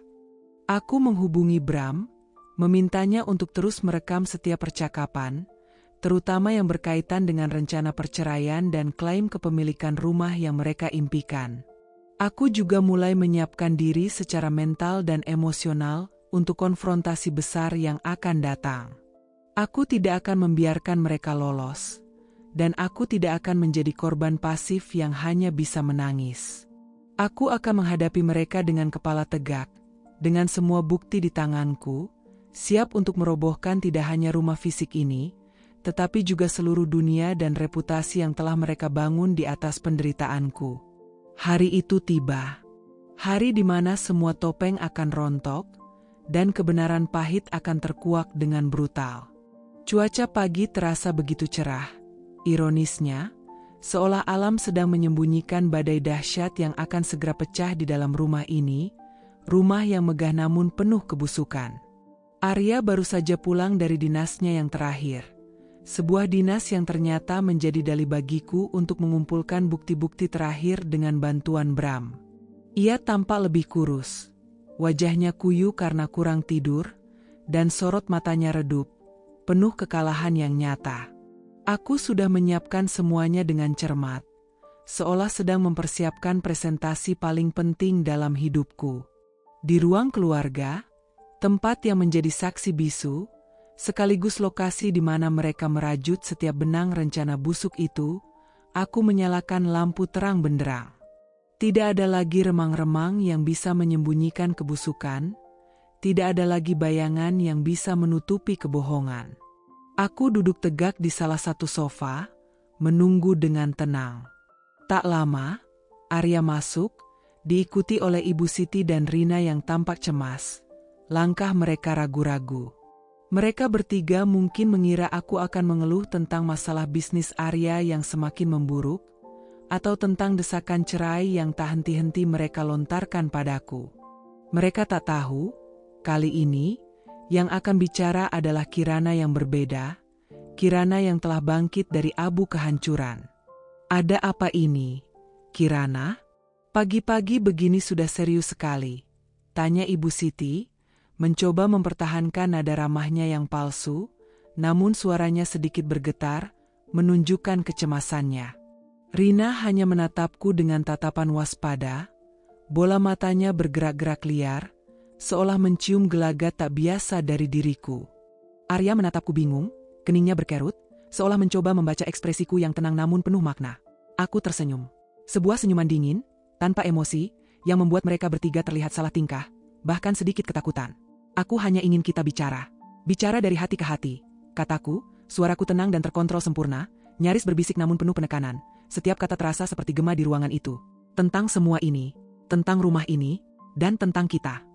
Tanpa basa-basi lebih lanjut, aku mengeluarkan sebuah flash drive kecil dari saku celanaku, lalu mencolokkannya ke port USB di televisi pintar berlayar lebar yang dulu Arya belikan sebagai hadiah pindahan rumah. Mereka menatapku dengan bingung, saling melirik penuh tanya. Kemudian, layar televisi menyala, menampilkan antarmuka pemutar audio. Tanpa banyak bicara, aku menekan tombol play. Suara-suara mereka sendiri yang memenuhi ruangan itu. Pertama, suara Rina yang penuh desakan, "Sudah berapa lama ini, Bu?" Lalu, suara Ibu Siti yang menjawab dengan nada penuh kemenangan yang menjijikan, "Hampir setahun, sudah berhasil menguras tabungannya untuk rumah ini, sepeser pun tak tersisa." Dan kemudian suara Ibu Siti lagi, lebih keji, lebih menusuk, "Arya akan menceraikannya. Kita akan bilang dia mandul, atau apalah alasan konyol lainnya. Yang penting, rumah ini sudah atas nama kita, dan dia tidak bisa menuntut apa-apa." Dan yang paling menyakitkan, suara Arya yang samar-samar kudengar mengatakan, "Aku butuh Kirana untuk sementara ini, Bu, setidaknya sampai bisnis ini stabil lagi. Dia kan punya koneksi." Suara-suara itu bergema, setiap kalimat adalah belati yang menghantam mereka. Ruangan itu hening, hanya diisi oleh suara rekaman percakapan mereka yang berulang-ulang, menusuk telinga mereka sendiri, mengungkap setiap kebusukan. Wajah Ibu Siti dan Rina seketika memucat pasi, darah seolah lenyap dari wajah mereka yang tadinya penuh topeng. Mata mereka melebar, dipenuhi kengerian yang tak bisa disembunyikan. Tubuh mereka menegang kaku, terpaku di sofa, tak mampu bergerak. Arya menatapku, lalu ke arah ibunya, lalu ke arah Rina, berulang kali, tatapannya dipenuhi kebingungan, syok, dan akhirnya, horor yang membekukan. Dia tidak bisa lagi menyangkalnya. Rekaman itu adalah bukti tak terbantahkan, membeberkan setiap kebohongan dan sandiwara yang telah ia mainkan bersama keluarganya. Rahasianya kini terkuak. "Jadi," kataku, dengan suara yang sama tenangnya saat aku mematikan rekaman itu. Keheningan yang tiba-tiba melanda terasa jauh lebih menusuk, lebih memekakan telinga daripada suara rekaman tadi. "Ini rumah yang kalian inginkan, kan? Rumah yang kalian dapatkan dari tetesan keringatku, dari seluruh tabunganku yang kukuras habis, dari air mataku yang tak kalian lihat dan tak kalian hargai. Rumah yang akan kalian jadikan tempatku dicampakkan dan difitnah sebagai mandul, sebagai alasan untuk menyingkirkanku." Aku bangkit dari sofa, melangkah perlahan ke arah mereka, setiap langkahku terasa berat, dipenuhi bara amarah yang tertahan namun mematikan. Mereka masih membisu, terpaku, seolah tak percaya apa yang baru saja mereka dengar, padahal itu suara mereka sendiri. "Kalian bicara tentang rencana busuk ini di dalam rumah yang kubangun untuk kalian. Setiap sudutnya, setiap bata, setiap jengkalnya adalah hasil pengorbananku, hasil dari kepercayaan buta yang kuberikan pada kalian." Aku melihat bibir Ibu Siti gemetar, mencoba bicara, tapi tidak ada suara yang keluar, hanya desahan kecil. Rina sudah tertunduk, wajahnya pucat pasi, air mata mulai menggenang di matanya, air mata ketakutan, bukan penyesalan. Arya akhirnya mencoba membuka suara, suaranya serak dan putus asa. "Kirana, ini tidak seperti yang kamu kira. Aku bisa jelaskan." Aku tersenyum tipis, sebuah senyuman yang jauh dari kehangatan. "Oh, aku tahu persis bagaimana ini. Aku tahu setiap detail rencana kalian. Aku tahu bagaimana kalian memanfaatkan Arya, bagaimana kalian menguras habis hartaku, bagaimana kalian berencana menyingkirkanku setelah semua ini selesai, dan bagaimana Arya adalah pion penurut dalam permainan kotor kalian." Dengan satu gerakan cepat, yang tak mereka duga sama sekali, aku mengeluarkan sebuah botol plastik bening dari balik punggungku. Botol itu berisi cairan jernih dengan aroma menyengat yang langsung memenuhi ruangan. Bensin. Mata mereka membelalak ngeri, ketakutan mulai terpancar jelas di wajah mereka, menggantikan kepucatan tadi. "Kalian ingin rumah ini?" kataku, suaraku tetap tenang, tapi setiap kata adalah bilah pisau tajam yang menghujam. "Kalian mendapatkannya. Tapi kalian akan mendapatkannya dengan caraku. Dan kalian tidak akan pernah bisa menikmatinya." Tanpa menunggu reaksi, tanpa memberi mereka kesempatan untuk menghentikanku, aku mulai menyiramkan cairan berbau tajam itu ke kusen jendela, ke gorden-gorden tebal yang baru kupasang, ke sudut-sudut sofa baru yang dulu kubeli dengan susah payah. Mereka berteriak, panik. Ibu Siti dan Rina melompat dari sofa, mencoba menghampiriku, namun langkah mereka terhenti karena bau menyengat itu. Arya, yang masih shock, akhirnya tersadar dari kekagetannya dan berlari ke arahku, mencoba meraih botol bensin dari tanganku. Kirana, apa yang kamu lakukan? Berhenti, teriak Arya, suaranya dipenuhi kengerian yang nyata. Aku mengabaikannya, tanganku bergerak cepat. Dengan tangan gemetar namun mantap, aku mengeluarkan sebuah korek api dari saku celanaku yang lain. Sebuah gesekan kecil yang nyaris tak terdengar, dan api kecil yang menari-nari di ujung batang korek menyala terang, memantulkan cahaya di mata mereka. Aku menatap mereka satu persatu, Ibu Siti yang berteriak histeris, Rina yang menjerit tak karuan, dan Arya yang matanya membelalak, dipenuhi kengerian yang tak bisa disembunyikan, menyadari apa yang akan terjadi. Api kecil itu, dengan sengaja, kuletakkan di gorden yang sudah kubasahi bensin. Detik itu juga, nyala oranye yang cerah dan ganas menyambar kain, menjalar cepat ke kusen kayu, lalu ke bagian dinding. Asap mulai mengepul. Rumah yang megah itu, yang kubangun dengan cinta, keringat, dan seluruh tabunganku, kini akan kubakar dengan amarah yang membara, menjadi tugu peringatan kehancuran yang mereka ciptakan sendiri. Kobaran api melahap gorden dengan rakus, menjilat dinding dengan cepat, dan asap tebal yang pekat mulai memenuhi ruangan, menciptakan bayangan-bayangan menari yang mengerikan di setiap sudut. Panasnya langsung terasa di kulitku, menyengat wajah dan lenganku, namun hatiku jauh lebih panas oleh bara dendam yang telah lama kupupuk. Ibu Siti menjerit histeris, suaranya pecah, menggema di antara gemuruh api yang semakin membesar, menciptakan melodi kehancuran. Rina, dengan wajah pucat pasi seperti mayat, hanya bisa meraung-raung, mencoba meraih ibunya yang limbung, seolah dunia mereka sedang runtuh di hadapan mata. Arya, dengan mata membelalak penuh kengerian yang tak bisa diungkapkan kata-kata, menerjangku. Dia bergerak secepat kilat, seolah baru sadar dari mimpi buruk panjang. Kirana, hentikan. Apa yang kamu lakukan? Teriaknya, suaranya dipenuhi campuran amarah, ketakutan yang mendalam, dan keputusasaan yang nyata. Dia mencoba merebut botol bensin yang sudah kosong dari tanganku, namun aku sudah melemparnya jauh ke sudut ruangan yang belum terbakar. Dengan panik, ia kemudian berusaha memadamkan api dengan tangan kosong, menampar-nampar gorden yang terbakar, memukul-mukul dinding yang mulai menghitam, namun api itu terlalu cepat dan terlalu ganas, seolah memiliki kehendaknya sendiri. Aku mundur beberapa langkah, menikmati pemandangan kekacauan yang kubuat. Ini bukan sekadar api yang membakar kayu dan kain. Ini adalah api yang membakar habis setiap lapisan kebohongan, setiap benang kemunafikan, dan setiap janji palsu dalam pengkhianatan yang telah mereka rajut dengan begitu rapi. Aku melihat ekspresi di wajah mereka satu persatu, syok yang mendalam, tak percaya bahwa aku sanggup melakukan ini, dan akhirnya, penyesalan yang terlalu terlambat untuk diperbaiki. Kalian ingin rumah ini? Suaraku meninggi, memotong jeritan Ibu Siti dan raungan Rina yang semakin menjadi-jadi. Suaraku kini tidak lagi tenang seperti sebelumnya, melainkan penuh kekuatan, menggelegar di tengah bisingnya api yang menjalar, seolah aku adalah hakim yang sedang menjatuhkan vonis. Kalian mendapatkannya. Nikmati puing-puing hasil pengkhianatan kalian. Ibu Siti, yang tadinya hanya berteriak-teriak histeris, kini mulai merangkak di lantai, terbatuk-batuk karena asap yang semakin tebal, mencoba menyelamatkan beberapa barang, guci mahal, figura foto keluarga. Namun asap tebal sudah menyesakkan paru-paru dan panas api mendorongnya mundur. Tidak. Rumahku. Rumah ini. Hasil jerih payah Arya. Teriaknya, suaranya parau karena asap dan tangis. Matanya melotot penuh kepanikan. Aku tertawa. Tawa yang pahit, nyaris tak bersuara, namun penuh kemenangan yang dingin. Jerih payah Arya? Atau jerih payahku? Ibu, 500 juta rupiah tabunganku ludes untuk fondasi, untuk setiap bata, untuk setiap atap di atas kepala kalian. Kalian menyebutku mandul, kalian berencana mencampakanku setelah menguras habis hartaku dan memfitnahku, dan sekarang kalian bicara tentang jerih payah. Kata-kataku adalah cambuk, menghantam mereka tepat di wajah. Arya akhirnya menyerah memadamkan api. Ia berdiri terpaku di tengah ruangan, batuk-batuk hebat karena asap yang menyesakan, menatapku dengan mata yang basah, bukan hanya karena pedihnya asap, tapi juga karena air mata penyesalan yang mulai mengalir. Ada campuran penyesalan yang mendalam dan ketidakpercayaan yang membekas di wajahnya. Dia mungkin baru menyadari betapa bodohnya dia telah menjadi pion dalam permainan keluarganya sendiri. Dia telah kehilangan segalanya, bukan karena musuh, tapi karena keserakahannya yang membabi buta dan kepengecutannya. Kirana, maafkan aku tidak tahu. Aku tidak tahu rencana mereka sampai sejauh ini. Arya mencoba mendekatiku, tangannya terulur, seolah ingin meraih sisa-sisa diriku. Aku menepis tangannya dengan kasar, menolaknya mentah-mentah. Tidak tahu? Omong kosong, Arya. Aku punya rekaman percakapanmu dengan ibumu. Kamu tahu, kamu hanya terlalu pengecut untuk melawani mereka, terlalu serakah untuk menolak janji manis ibumu yang penuh tipuan.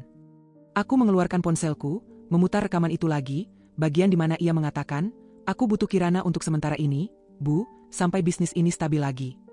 Suara itu memenuhi ruangan yang dipenuhi asap dan api, memperjelas kebusukannya, membenamkannya lebih dalam ke dalam rasa bersalah.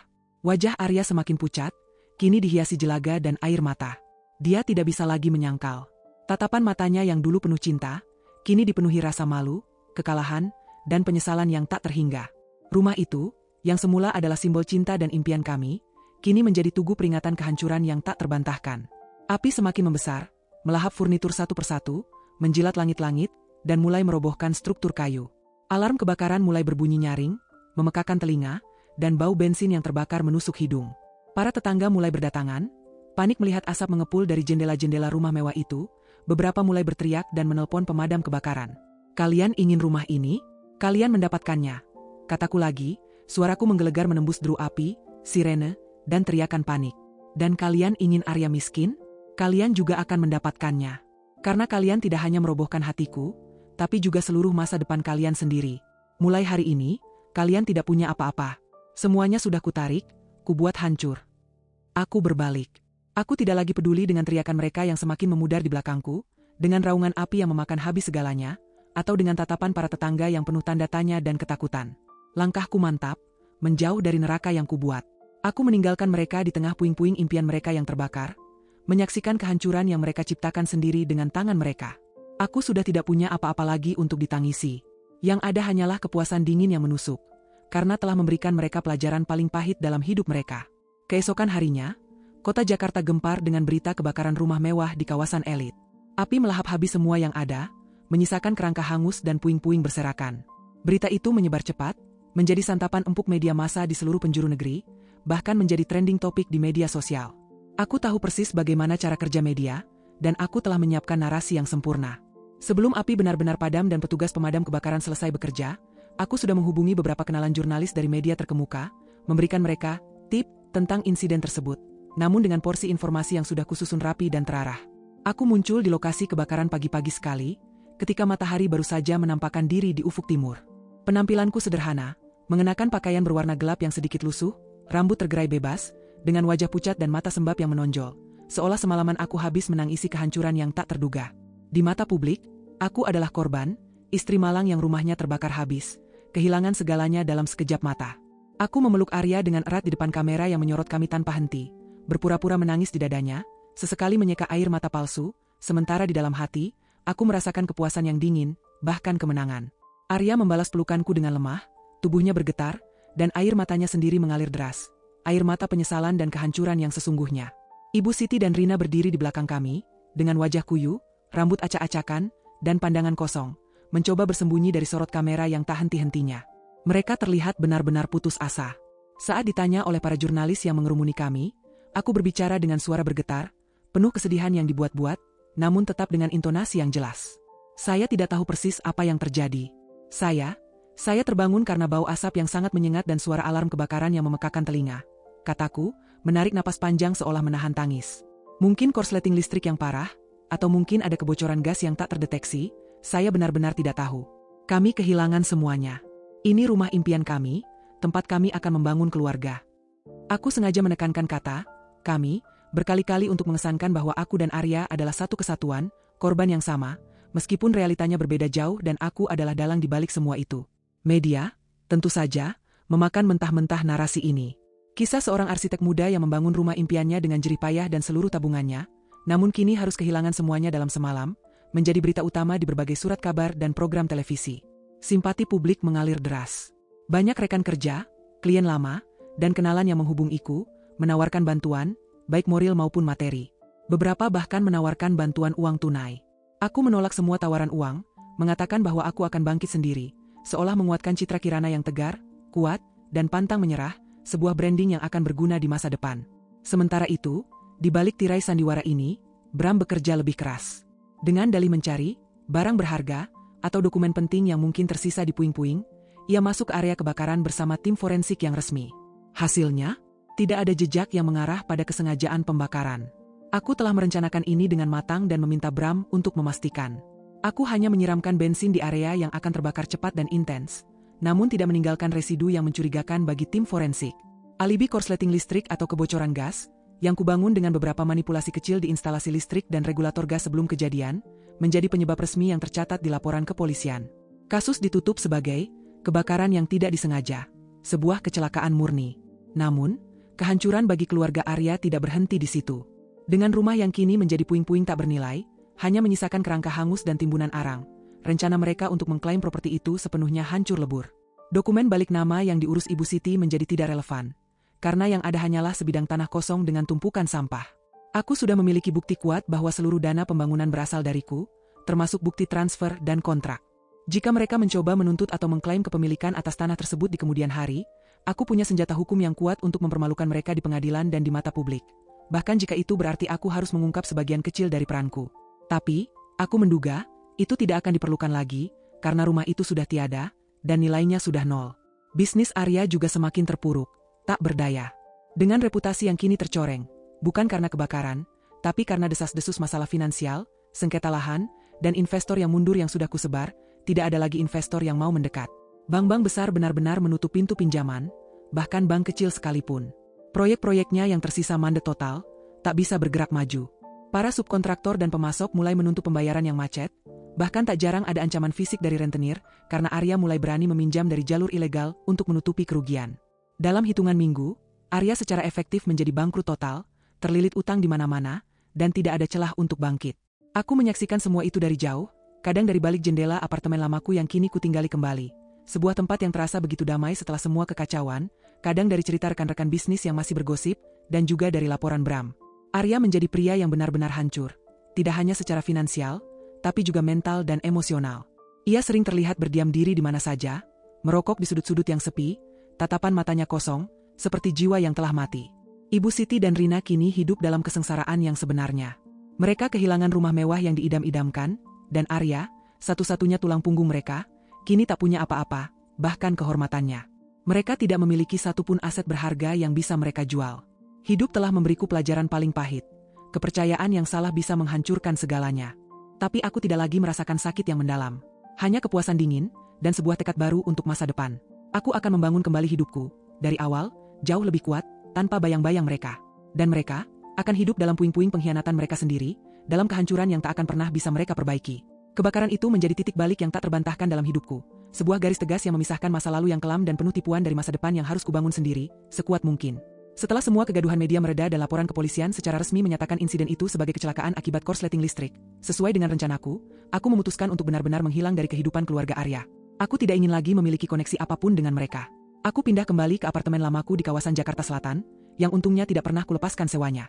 Apartemen sederhana dengan 2 kamar tidur itu kini terasa seperti benteng perlindungan, tempat aku bisa menjilat luka yang tak terlihat dan merancang kembali setiap detail kehidupanku. Reaksi publik terhadap Kirana sang korban yang tegar, justru menjadi berkah tersembunyi. Banyak simpati mengalir deras, bukan hanya dari teman dan kolega lama, tetapi juga dari klien-klien potensial yang membaca beritaku di mana-mana. Mereka terkesan dengan keteguhan hatiku, kisah, bangkit dari keterpurukan, yang kubangun dengan narasi yang sempurna. Dalam beberapa minggu setelah kejadian itu, penawaran proyek datang silih berganti, lebih banyak dan lebih besar dari sebelumnya. Aku memanfaatkannya.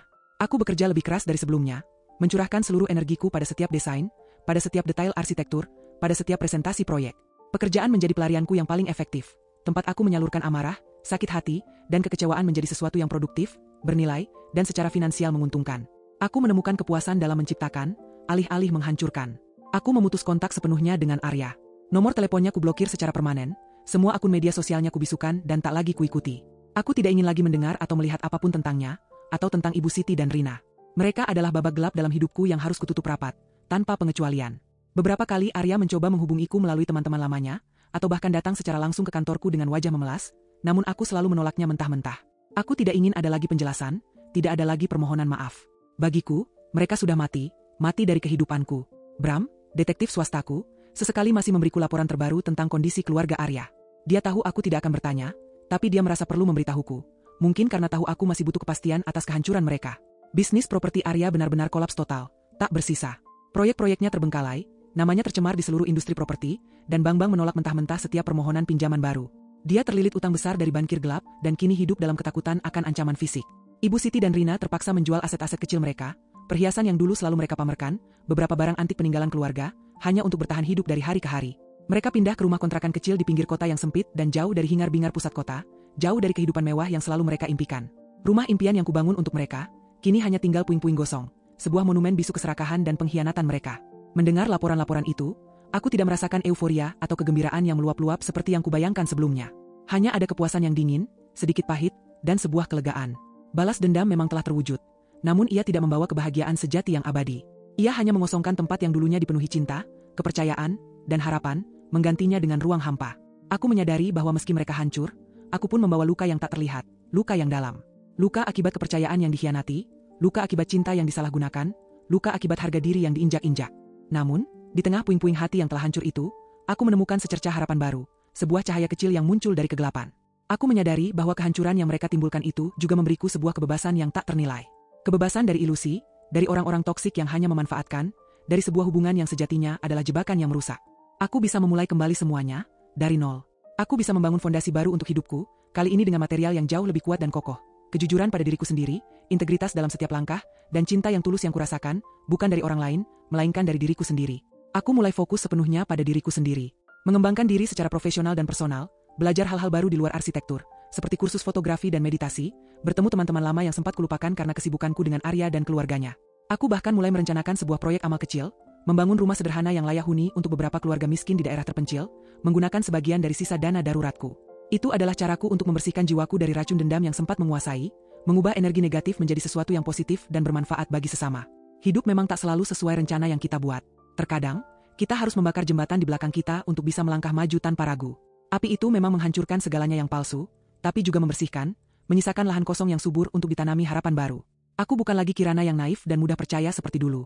Aku adalah Kirana yang lebih kuat, lebih bijaksana, dan jauh lebih tangguh. Aku telah melewati badai terburuk dalam hidupku, dan kini, di tengah puing-puing masa lalu yang telah menjadi pelajaran berharga, aku siap menanam benih-benih masa depan yang lebih cerah, tanpa bayang-bayang pengkhianatan yang pernah menghantuiku. 3 tahun berlalu sejak api itu menghanguskan bukan hanya rumah, tetapi juga ilusi dalam hidupku. Duniaku kini terasa lebih luas dan nyata. Aku tidak lagi Kirana yang naif, yang terjebak dalam sangkar emas. Aku adalah seorang arsitek yang sukses, dikenal karena integritas dan inovasiku. Firma arsitektur tempatku bekerja dulu kini telah berubah menjadi Kirana Architects, sebuah biro yang kubangun dengan keringat, kerja keras, dan jaringan yang semakin kuat. Aku memimpin timku, merancang proyek-proyek besar, dan namaku semakin dikenal di industri. Proyek amal membangun rumah sederhana untuk keluarga miskin yang dulu kurancang, kini menjadi salah satu yayasan yang aktif. Aku tidak hanya mendesain, tetapi juga turun langsung, merasakan kebahagiaan tulus dari orang-orang yang kubantu. Ini adalah caraku untuk menyeimbangkan kegelapan masa lalu, sebuah bentuk penebusan diri yang tak pernah kusangka akan kubutuhkan. Meski demikian, bayangan masa lalu kadang masih mengikuti. Terkadang, di tengah kesibukanku, kilasan wajah Arya, Ibu Siti, atau Rina akan muncul. Bukan lagi dengan rasa sakit atau amarah yang membakar, melainkan dengan rasa miris. Mereka adalah pengingat akan seberapa jauh aku telah melangkah. Aku tidak pernah lagi mencari tahu kabar mereka secara langsung. Namun, dunia ini kecil, dan kabar buruk cenderung menyebar cepat. Melalui relasi lama atau sekadar gosip yang tak sengaja kudengar, aku tahu kehidupan mereka semakin merana. Bisnis Arya tidak pernah bangkit. Ia terlilit utang yang tak terbayar, dan namanya menjadi sinonim dengan kegagalan. Dengar-dengar, ia sempat mencoba peruntungan di kota lain, namun selalu berakhir sama. Reputasinya telah hancur total. Ibu Siti dan Rina, nasib mereka tak kalah tragis. Mereka hidup dalam kemiskinan yang dulu selalu mereka hindari dengan segala cara. Rumah kontrakan kecil yang mereka tinggali kerap berpindah-pindah karena kesulitan membayar sewa. Perhiasan dan barang berharga mereka sudah ludes terjual. Dari yang kudengar, hubungan mereka pun tidak lagi harmonis. Saling menyalahkan, mengungkit kegagalan Arya, dan meratapi nasib buruk yang menimpa mereka. Mereka adalah tawanan dari keserakahan mereka sendiri. Aku pernah secara tak sengaja melihat Arya di sebuah pusat perbelanjaan. Ia tampak jauh lebih tua dari usianya, pakaiannya lusuh, tatapan matanya kosong. Ia terlihat seperti bayangan dari Arya yang kukenal dulu, sosok yang dulu pernah kupuja. Ada sedikit rasa iba yang muncul, sesaat, namun langsung kutepis.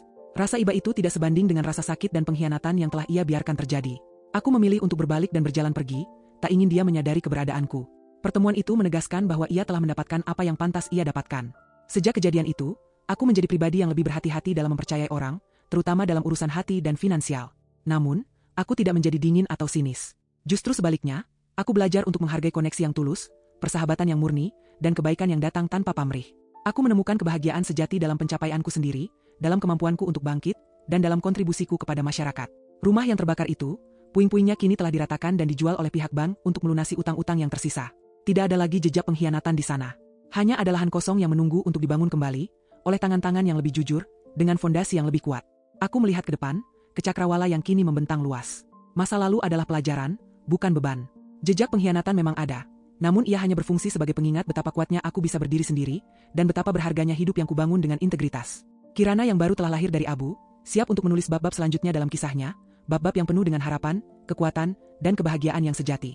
3 tahun telah berlalu sejak bara api itu memudar dan meninggalkan jejak gosong di tanah bekas rumah impian, atau neraka, itu. Jejak itu bukan hanya pada fisik bangunan, melainkan juga pada jiwaku. Namun, waktu, seperti yang sering dikatakan orang, adalah penyembuh terbaik. Api pembalasan yang dulu membara di dadaku kini, telah digantikan oleh nyala kecil yang lebih hangat, nyala semangat untuk membangun kembali. Aku tidak lagi sekadar Kirana yang membalas dendam. Aku adalah Kirana yang sedang membangun, bukan hanya bangunan, tetapi juga kehidupan yang lebih bermakna. Kirana Architects telah tumbuh pesat. Dari sebuah biro kecil, kini kami memiliki tim yang solid dan portfolio proyek yang mengesankan. Aku tidak hanya merancang gedung-gedung tinggi atau perumahan mewah. Pengalaman pahit itu telah mengubah filosofi desainku. Aku mulai lebih condong pada proyek-proyek yang berorientasi sosial, seperti perumahan terjangkau, fasilitas publik yang ramah lingkungan, atau revitalisasi area kumuh. Setiap sketsa, setiap perhitungan struktural, kini memiliki tujuan yang lebih besar dari sekadar estetika atau keuntungan. Ini adalah caraku untuk menyalurkan energi yang dulunya gelap menjadi cahaya. Yayasan amal yang kubangun, Rumah Harapan Kirana, juga berkembang pesat. Kami berhasil membangun puluhan rumah sederhana namun layak huni di berbagai daerah terpencil, lengkap dengan fasilitas air bersih dan sanitasi. Senyum tulus dari anak-anak yang kini memiliki tempat berlindung, tatapan mata penuh syukur dari para ibu yang tidak lagi khawatir akan atap bocor, adalah obat terbaik untuk luka lama. Di sanalah aku menemukan kebahagiaan sejati, yang jauh melampaui kepuasan sesaat dari balas dendam. Ini adalah kebahagiaan yang membangun, bukan menghancurkan. Meski aku telah memutus total kontak dengan Arya dan keluarganya, jejak mereka tak sepenuhnya hilang dari radar kehidupanku. Kadang, secuil informasi mengenai mereka menyelinap melalui celah dunia maya atau obrolan tak sengaja. Kudengar Arya sempat mencoba bangkit dengan memulai bisnis kecil, namun selalu gagal. Reputasinya sudah terlanjur hancur. Ia menjadi seperti bayangan dirinya sendiri, terombang-ambing tanpa arah. Terakhir, kudengar ia bekerja serabutan, jauh dari citra pengusaha properti yang dulu ia banggakan. Ibu Siti dan Rina, mereka benar-benar merasakan pahitnya hidup. Mereka tak lagi memiliki kemewahan, bahkan untuk kebutuhan dasar sekalipun. Saling menyalahkan menjadi santapan sehari-hari. Sebuah ironi yang pahit, mengingat semua kekacauan ini bermula dari keserakahan mereka untuk mendapatkan kehidupan yang lebih baik. Mereka terjebak dalam lingkaran kemiskinan dan penyesalan yang tak berujung, buah dari benih yang mereka tanam sendiri. Aku pernah melintas di sebuah jalan padat di pinggir kota. Secara tak sengaja, mataku menangkap sosok Rina di sebuah angkutan umum yang padat, wajahnya terlihat jauh lebih tua dan kuyu dari yang kuingat. Ia dulu begitu modis dan selalu menjaga penampilannya. Kini, pakaiannya lusuh, tatapannya kosong. Aku hanya bisa menghela napas. Tidak ada kemarahan, tidak ada kegembiraan. Hanya ada rasa kasihan yang samar dan sebuah kesadaran bahwa keadilan, dalam bentuknya yang paling brutal, telah menemukan jalannya. Pelajaran terbesar yang kudapat adalah bahwa balas dendam, meskipun memuaskan di awal, tidak pernah bisa mengisi kekosongan.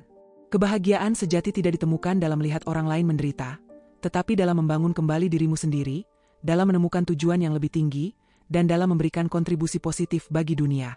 Rumah yang terbakar itu kini telah menjadi lahan kosong yang subur. Sebuah gedung perkantoran modern sedang dibangun di atasnya oleh pengembang lain. Tak ada lagi sisa kenangan pahit di sana. Bagiku, itu adalah simbol. Simbol bahwa dari abu kehancuran, sesuatu yang baru dan lebih baik bisa selalu dibangun. Aku tidak lagi hidup dalam bayang-bayang masa lalu. Aku tidak lagi membiarkan diriku didefinisikan oleh pengkhianatan yang kualami. Aku adalah arsitek hidupku sendiri, merancang masa depan dengan tangan sendiri, dengan fondasi yang kokoh dari integritas, ketulusan, dan harapan yang tak tergoyahkan. Setiap langkahku kini adalah pembangunan, bukan penghancuran. Dan dalam setiap bangunan baru, aku menemukan secercah kedamaian. 5 tahun telah berlalu sejak rumah itu menjadi abu, sejak puing-puing pengkhianatan menjadi landasan bagi babak baru dalam hidupku. Kirana Architects, kini bukan lagi sekadar biro arsitek, melainkan nama yang identik dengan inovasi berkelanjutan dan desain berjiap. Proyek-proyek kami merentang dari revitalisasi kawasan kumuh, menjadi hunian layak huni yang modern, hingga merancang kompleks perkantoran yang ramah lingkungan. Setiap dinding yang kubangun kini memancarkan filosofi baru, kejujuran dalam desain, integritas dalam pengerjaan, dan tujuan untuk kebaikan bersama. Proyek Amal, Rumah Harapan Kirana, telah berkembang menjadi yayasan nasional, menjangkau lebih banyak desa dan kota di seluruh Indonesia. Aku tidak lagi hanya terlibat dalam desain. Aku aktif dalam penggalangan dana, menjalin kemitraan dengan pemerintah daerah dan berbagai perusahaan, serta menginspirasi lebih banyak arsitek muda untuk berkontribusi pada masyarakat. Kebahagiaan yang kudapatkan dari melihat senyum di wajah ribuan keluarga yang kini memiliki atap di atas kepala mereka, adalah kebahagiaan yang tak terhingga, jauh melampaui kepuasan apapun dari balas dendam. Dunia ini memang kecil, dan terkadang, jejak masa lalu muncul tanpa diduga. Aku pernah mendengar dari seorang teman lama bahwa Arya sempat mendekam di penjara beberapa bulan karena kasus penipuan yang melibatkan utang piutang. Setelah bebas, ia benar-benar hidup di jalanan, menjadi gelandangan. Terakhir kali aku mendengar, ia berada di sebuah panti sosial, sakit-sakitan. Ibu Siti dan Rina, mereka masih terpaksa hidup berpindah-pindah, terjebak dalam lingkaran kemiskinan dan penyesalan yang tak berujung. Mereka sering bertengkar, saling menyalahkan atas nasib buruk yang menimpa mereka. Mendengar itu, tidak ada lagi kilasan kemarahan, hanya desahan napas lelah. Mereka telah memetik buah dari keserakahan mereka sendiri. Aku tidak lagi mencari tahu kabar mereka, dan aku tidak ingin mereka tahu kabarku. Bagiku, babak itu sudah benar-benar tertutup. Hidupku kini dipenuhi oleh hal-hal positif. Aku menjalin pertemanan baru yang tulus, menemukan mentor-mentor yang inspiratif, dan belajar untuk membuka hatiku lagi, dengan lebih bijaksana. Aku bertemu dengan seorang pria bernama Reza. Dia seorang insinyur sipil yang bekerja di salah satu proyek sosial yayasanku. Reza tidak punya latar belakang keluarga yang mewah, atau ambisi yang menggebu-gebu untuk kekayaan. Dia adalah pria sederhana, jujur, dan memiliki hati yang tulus. Kami sering berdiskusi tentang proyek, tentang masyarakat, tentang impian kami untuk masa depan yang lebih baik. Dia melihat Kirana apa adanya, bukan sebagai korban atau sebagai arsitek sukses yang bergelimang harta. Dia melihat Kirana yang kuat, yang berdedikasi, dan yang penuh kasih. Hubungan kami tumbuh perlahan, organik, dibangun di atas fondasi kepercayaan dan penghargaan yang tulus. Tidak ada drama, tidak ada kepalsuan, hanya kejujuran yang menenangkan. Bersamanya, aku belajar bahwa cinta sejati bukanlah tentang kepemilikan atau keuntungan, melainkan tentang dukungan, pengertian, dan kebersamaan dalam membangun sesuatu yang bermakna. Kami sering menghabiskan sore hari di kafe sederhana, merencanakan proyek-proyek masa depan yayasan, atau sekadar berbagi cerita tentang hari kami. Senyumnya yang hangat dan matanya yang penuh pengertian adalah penawar terbaik untuk setiap luka lama. Rumah di mana api pembalasan itu berkobar kini telah berdiri megah kembali. Sebuah gedung perkantoran modern menjulang tinggi di atas lahan bekas puing. Aku sering melewatinya, dan setiap kali, aku tersenyum tipis. Bukan karena kenangan pahit, melainkan karena kesadaran bahwa dari kehancuran yang kualami, aku telah membangun sesuatu yang jauh lebih besar dan lebih berarti, kebahagiaan sejatiku sendiri. Aku tidak lagi hidup dalam bayang-bayang masa lalu. Aku tidak lagi membiarkan diriku didefinisikan oleh pengkhianatan yang kualami. Aku adalah arsitek kebahagiaanku sendiri, merancang masa depan dengan tangan sendiri, dengan fondasi yang kokoh dari integritas, ketulusan, dan harapan yang tak tergoyahkan. Setiap langkahku kini adalah pembangunan, bukan penghancuran. Dan dalam setiap bangunan baru, dalam setiap senyum yang kutemui, aku menemukan makna hidup yang sesungguhnya.